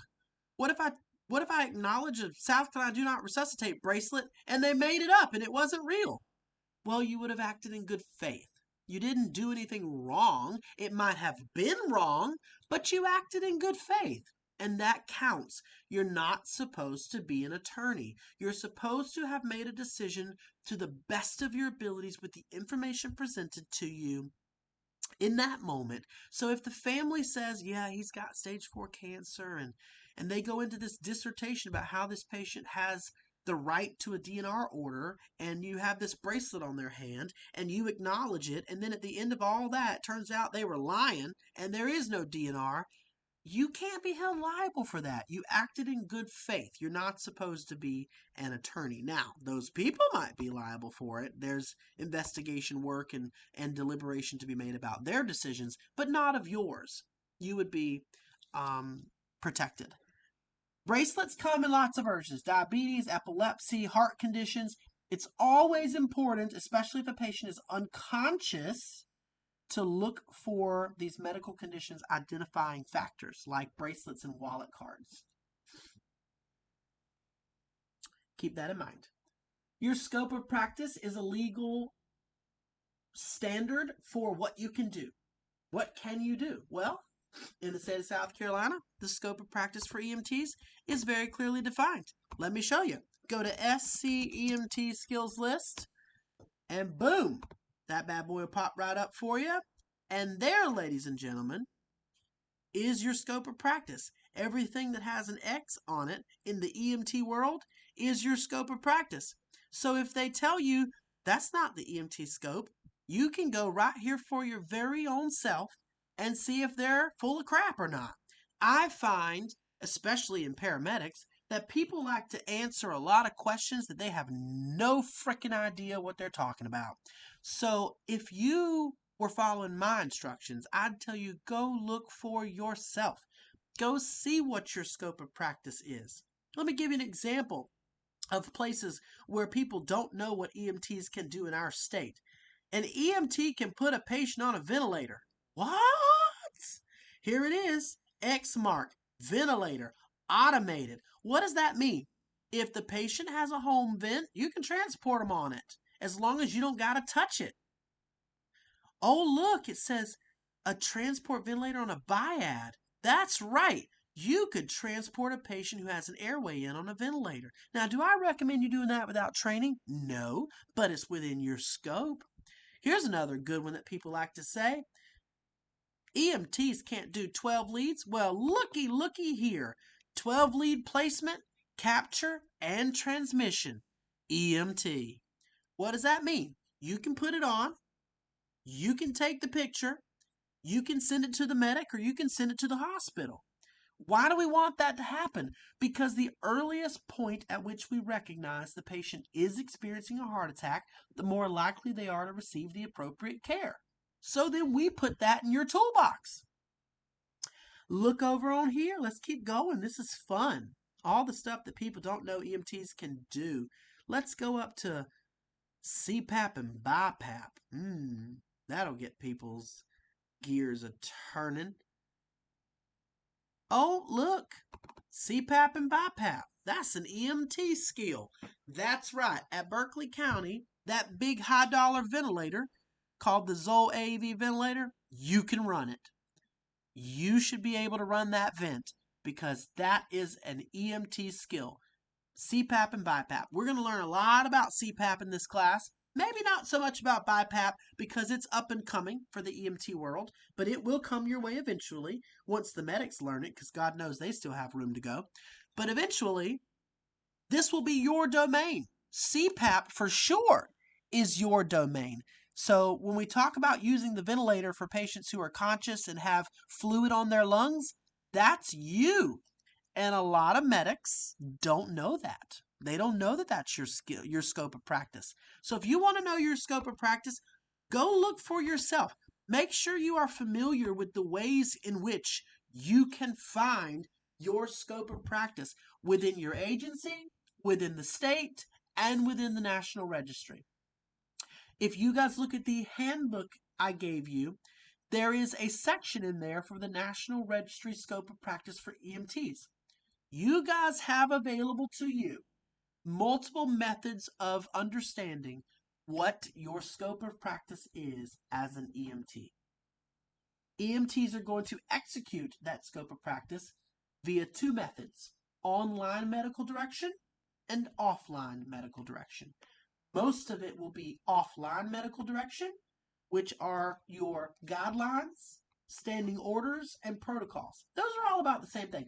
A guideline is the most open-minded. It means you're not confined to it. You can think. You're not a monkey. Standing order and protocol, they're more confining. That's the doctor saying, I just want you to do these things. Don't really think about it much. Just do these things. It's more common nowadays to have guidelines than protocols. I wouldn't really want to work for an agency that had protocols where I am confined to do what we're doing, not from my understanding of medicine, but just straight up instructions. I wouldn't want to work there, right? And so you shouldn't want to work there either. Go work somewhere that gives you leeway of thought, that gives you the right to practice the information you've spent a lot of time learning. That would be an agency that employs guidelines. How do you get in trouble about scope of practice? There's two versions. There's negligence, which tends to be civil, meaning you could be sued. And then there's gross negligence, which means no one in your tenure of your training, of your certification would have done what you did. So then that's criminal. Here's an example of civil negligence. You got angry at the patient, so you stopped talking to him and you sat down in the airway seat and ignored the patient, only to realize once you got to the hospital that the patient was unconscious, unresponsive. So immediately upon realizing it, you jump into action and you start caring for the patient. Were you out of scope? Yes. Were you wrong? Yes. Were you negligent? Yes. Could a bad thing have come about it? Yes. But did you do it on purpose? No. Did you have really bad intent? Did you intentionally ignore a patient you knew was dying? No. So then it would be civil. But let's say you intentionally ignored the patient. The patient had called you all kinds of names, and this was all caught on camera, and you see the patient go unconscious, and you intentionally ignore the patient. That might result in gross negligence. Okay? So the difference between negligence and criminal is negligence is just doing the wrong thing and being outside of scope of practice. Criminal is doing the wrong thing outside of your scope of practice with the intent of harming someone.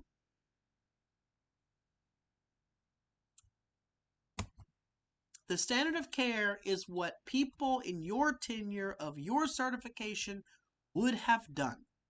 It is based on statutes, ordinance, regulations, case law, professional groups like the American Heart Association, the National Highway and Traffic Safety Administration, the National Registry of EMTs, the South Carolina Bureau of EMS. Those people set the standard. Your local guidelines and medical control, they set the standard.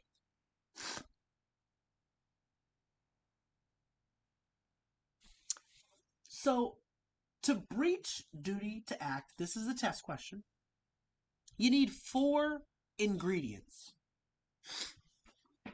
To breach duty to act, you need 4 ingredients. You have to write these down. You need duty to act.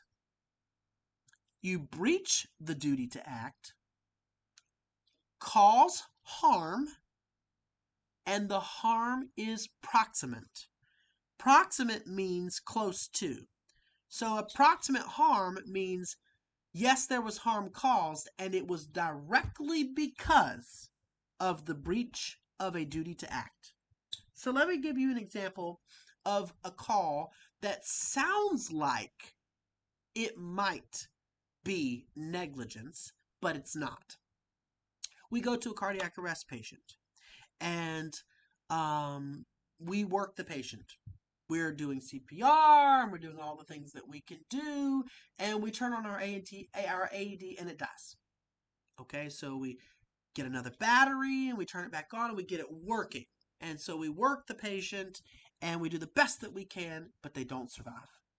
And the family says, y'all killed my mama, my daddy because y'all's battery didn't work on your AED. And if that had worked, if y'all had done what you're supposed to do, the patient would have survived. So then the case makes itself to court.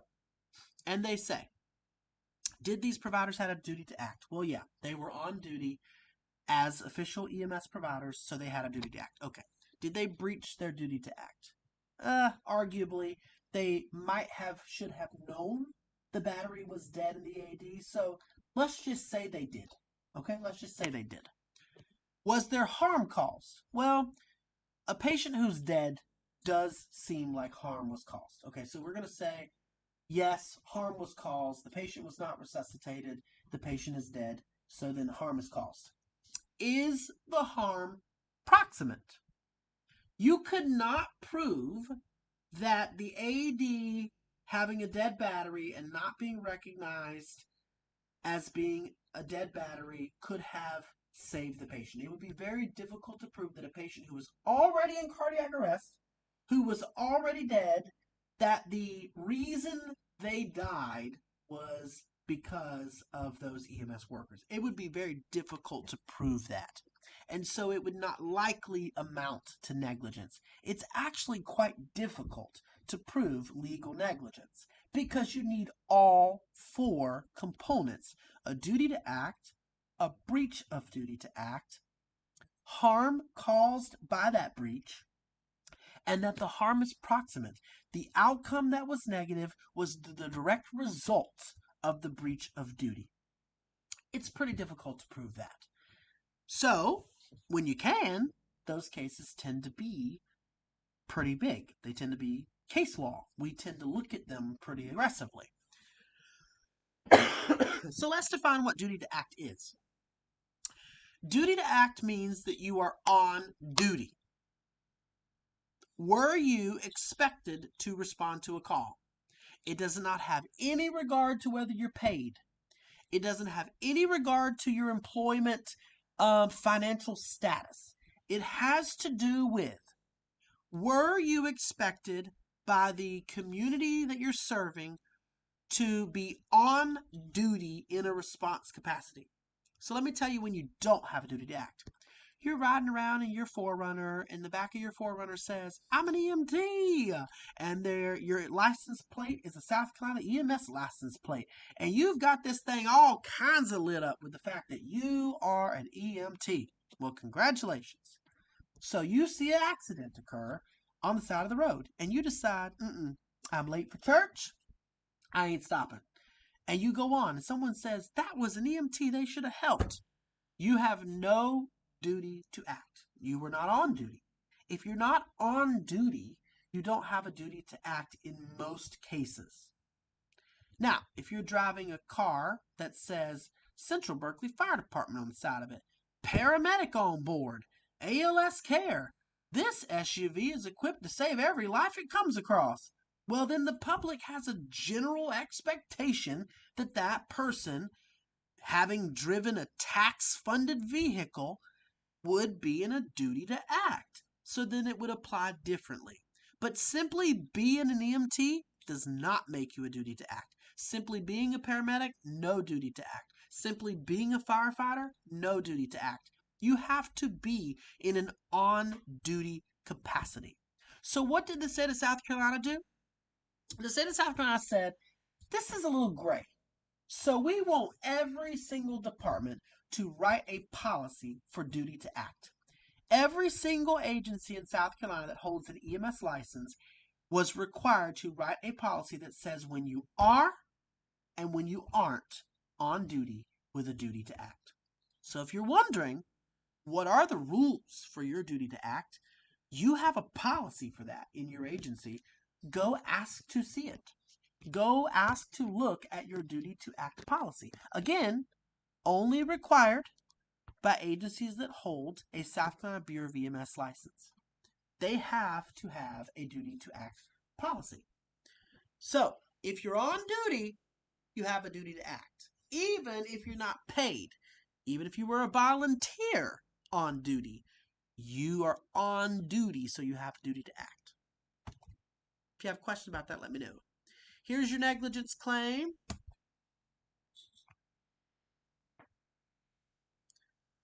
Tort means civil. It's financial. A tort is a penalty of money. Let's just make it easy on that accord. Abandonment is one more legal principle, and it basically means that care needs to be handed up, not down. It's lateral or up, not down. So if an EMT is taking care of a patient who requires BLS level care, you can't give that patient down to an EMR. So say an advanced EMT is starting an IV and gives IV dextrose solution. They can't say, okay, I did my job. Have a good day, EMT. Here you go. And give you the patient because you're not supposed to hand care down. Now, I will say, this is based on your agency. This is based on your state. Every state writes their laws on what constitutes abandonment and what doesn't. On a general principle, a paramedic shouldn't hand a paramedic level patient down to an EMT. An EMT shouldn't hand an EMT level patient down to an EMR. They should only give it to a lateral move or a move above them. And let's just keep it that simple. Because in the state of South Carolina, this gets a little gray. A paramedic has the right to deem a patient BLS. For example, I can get on scene, give a patient an intramuscular injection of ketorolac, start an IV on the patient and give them fluids, and then turn them over to you. That's completely legal in our state. But our state's different. And then you transport the patient. In a general speaking, that wouldn't be very common in other states. So abandonment on its most basic principle is that the level of care that was started shouldn't be reduced. Basic principle. Don't get into the gray right now. Just deal with the foundation. If a paramedic is taking care of the patient, then a paramedic needs to continue taking care of the patient. An advanced should hand up or lateral. Same thing for an EMT.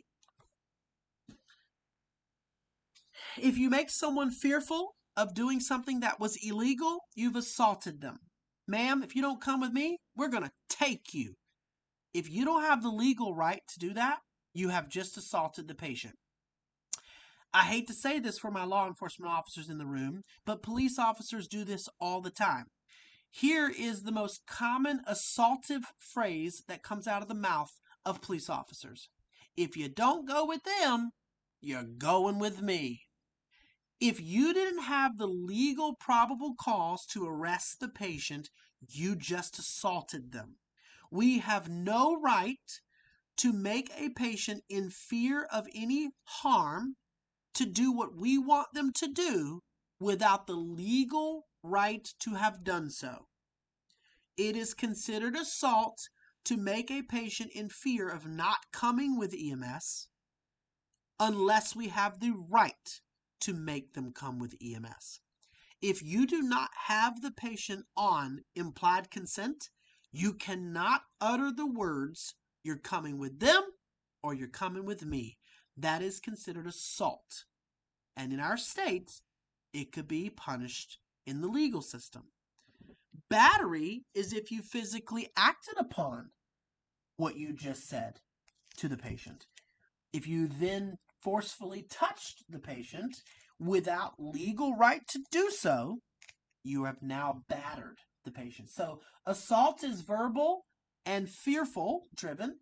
Battery is physical. You've actually put your hands on them. Question. Yep. So how's that kind of for my aspect of law enforcement? We have our BWC, body-worn cameras that are recording? Is it kind of more just you and your partner's word and a report? Like 1 minute, hey, I want to go to the hospital. You get down there, then it turns right back around.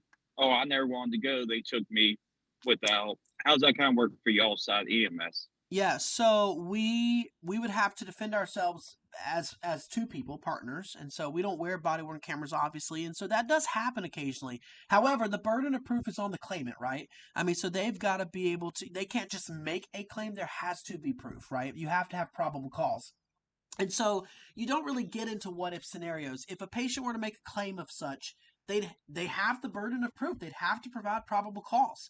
And so that's how you would articulate that. You'd have to interview the crew. You would have to conduct an investigation that would most likely result in the investigative division being involved. It wouldn't be something that would be conducted at the patrol level, typically speaking. And you would have to see if it meets probable cause or not. And that does happen. It occasionally occurs. And then an investigation would ensue. And most commonly, quickly, there is not enough evidence to pursue that, or it's quickly determined that the patient was providing false information. They've got to prove it. They've got to have that burden, and that's always our system, right? To prevent people from simply claiming whatever they want to claim. But you're right. It can get hairy. It can get, no mattering of the outcome of that. It's very scary, and it's very embarrassing, and it could result in official investigation, which is a big deal, and being put on administrative leave, and all the things that come with that. So some agencies have gone to having EMS personnel wear body-worn cameras and putting in the mechanisms of safety that would protect HIPAA in that regard. So a little different than the BWCs by law enforcement, but there are agencies out there wearing body-worn camera for EMS at all times during shift, simply because of stuff like that. Kidnapping is actually taking the patient and putting them on the stretcher, and false imprisonment is if you take them and put them in your truck and they can't get out, so then you falsely imprison them. Defamation is one of my favorite legal claims to talk about in South Carolina because everyone thinks they've been defamed. The only way you can be defamed is if it's false. I said it. If whatever I said about you is true and verifiable, it cannot then be defamatory. It might cause you harm. You might lose your job. You might get left by your significant other because you're a cheating piece of crap. But if it was true, it is not defaming. And people have a lot of problem with that. In order to be defamation, it has to be false. And then it has to cause harm. So if you did that in a written sense, like Facebook, EMT writes an email saying that their coworker did something that they know they didn't do and it's proven false, but not before they suspended the other coworker, well, then that would be liable by a written source. You caused damage with false information. That would be defamable, right? Slander would be spoken. Let me tell you how easy this gets, guys. A shift is coming on duty and tells B shift, hey, so-and-so is having an affair with blank. And they heard that from so-and-so and so-and-so. Well, B shift happens to know that person really well, and they go tell their significant other. And their significant other calls up to the director of the service, and they suspend that employee for unbecoming conduct. And after an investigation is conducted, it is concluded that all of that information was hearsay and false, and it had no factual bases. That employee that was suspended now has claim to defamation damages, whether that be civil or, depending on the outcome and the verifiable and provable intent, potentially even criminal. You harmed a person with false information. So the main thing to remember here is don't say stuff you don't know to be true, especially in your reports. If someone on scene tells you he's been beating that child and you put in your report the father of the child has been beating the child, if that turns out to be unverifiable and false and it resulted in damage, DSS gets involved, the person potentially gets charged with a charge, and that's unverifiable information, it's false information even, you're looking at some pretty big consequences. So you got to be careful what you say to be true and not know that it is true. So be careful with that. If you put it on Facebook, if you emailed it, if you wrote it down, it's libel. If you said it out loud and it caused harm, it's slander. The Good Samaritan law covers us if we're not on duty. If you don't have a duty to act, then you are just like everybody else. You're a good Samaritan. So if you decide to stop and help, you did so as a good Samaritan and you'd be covered with immunity. If someone drops dead in aisle 7 of the Publix, right next to the zucchini, and you say, I'm going to do hands-only CPR until they get here, I'm going to just work the hell out of them. Well, you can, because the Good Samaritan law says that we should do for people what the average person would expect to be done for them if they weren't able to make decisions for themselves. That's Good Samaritan. You're acting in good faith. So you're a Good Samaritan.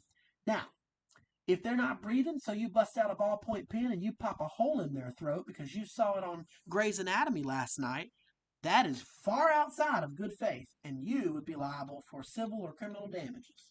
So you got to be within good faith. You got to be within reasonable expectation of the average person. But if you aren't in a duty to act capacity, then you are a good Samaritan, and you would be covered from harm. Your patient care report is a forever document. It is a part of the patient's medical record, and it never goes away. It follows you and the patient for the rest of their life. These are the typical mandatory reporting requirements. Now, this differs from state to state. But on a general basis, these are the things you couldn't not report if you were made privy to them.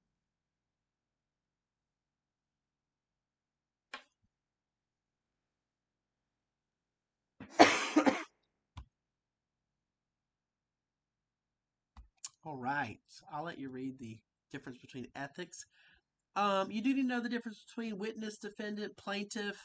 Know those terms. I think they're easy, but if you don't know them, know them.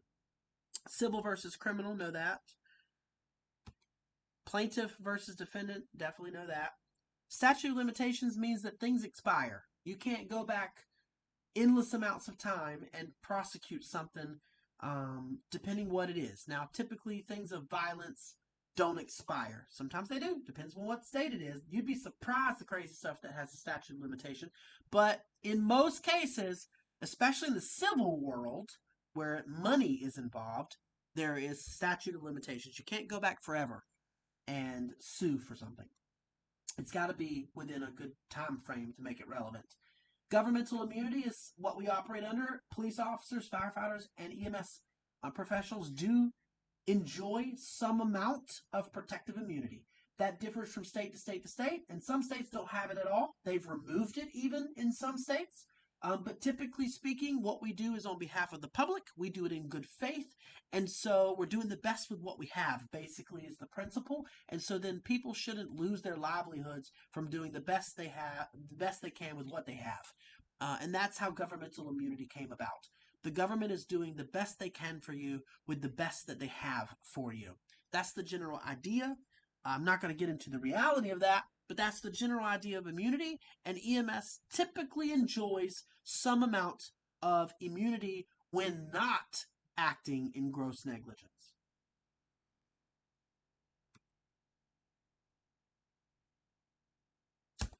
All right, you two. You arrive at the scene of an older woman complaining of chest pain, and assessing her, she holds out her arm and lets you take her blood pressure. What's an example of this?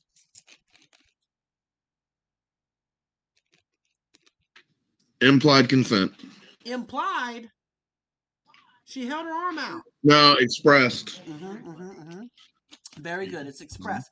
She let you do it, and she had the right to let you do it, so then it's expressed consent. Which of the following is an example of abandonment? Which one of these is abandonment? Delta. Yeah. An advanced EMT on a typical basis shouldn't be handing care down to an EMR.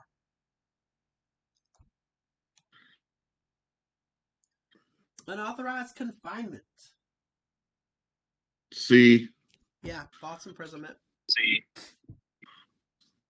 Failure of the EMT to provide the same care as another EMT with the same training. We talked about that a lot. What's that called? Negligence. You're negligent. You negligence. are out of the standard of care, and therefore you are negligent. 8-year-old boy struck by a car, unconscious, bleeding from the mouth. Police officer tells you they can't get a hold of the parents. What do you want to do? A. Yeah, treat and transport the child. This is implied consent. The child doesn't have a right to refuse, and the parents aren't present and also don't have a right to refuse. They're covered under implied consent. So transport the child. An advanced directive. What is it?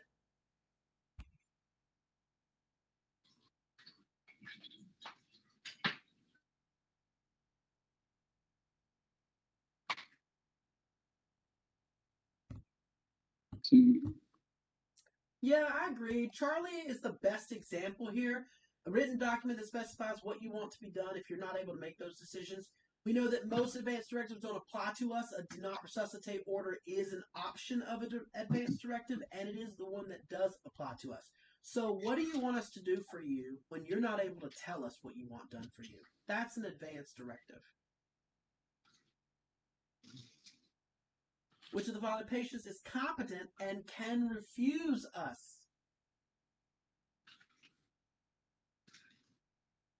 Charlie. A conscious patient, alert, Yeah, with Charlie. severe pain from a broken leg. They can be truly injured. They can be truly sick. But if they're alert, conscious, and oriented to person, place, time, and event, and they don't have SI, they don't have HI, they can tell us to kick rocks. And so here a patient does. Just because you're having a heart attack, just because you're having a stroke, just because you're having an emergency does not remove your right to legally refuse. So Charlie can refuse. You are treating a patient with an apparent emotional crisis. After the patient refuses the treatment, you tell him or her that you will call police and have them restrained if they don't give you consent. What is your case an example of? Assault. Assault. Yeah, this is an emotional crisis. At no point does the question say suicidal ideations or homicidal ideations. And one thing you're going to come to learn, guys, you cannot read into the question. Whatever the information is in the question, you take it for exactly what they said and nothing more. Since they did not specifically say SI and HI, you've got to assume that it's not present, and so then that would be assault. The EMT has a legal duty to act if he or she is, B. yeah, a volunteer who's on duty and dispatched to a call. That's a pretty obvious expectation that you would respond. Which of the following statements about records and reports is not true?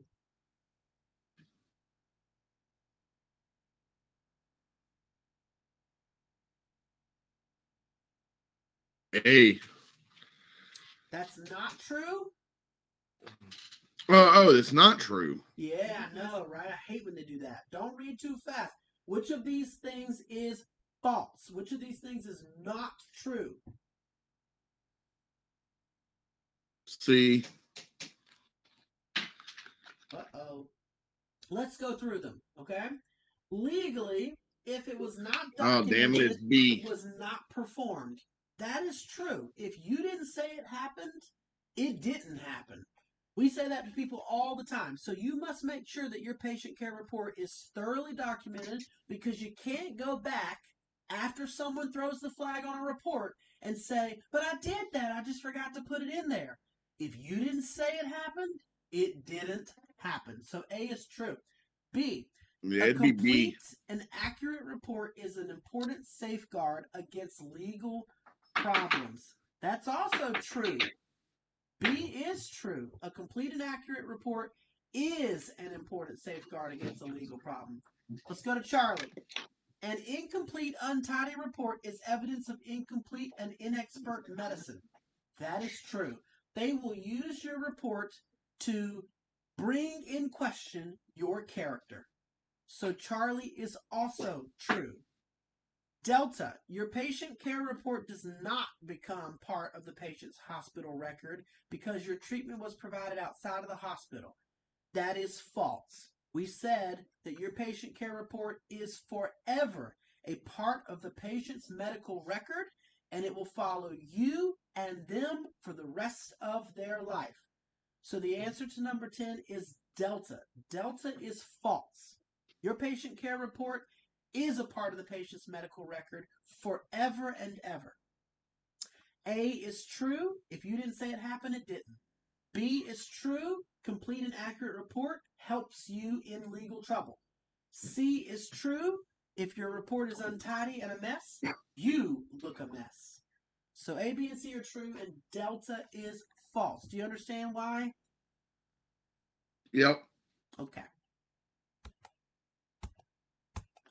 All right, kids, that's chapters 1, 2, and 3. I will upload it to YouTube, and it is available on Teams as well. Although chapter 1 probably has a little bit of a microphone problem, the version on YouTube does not.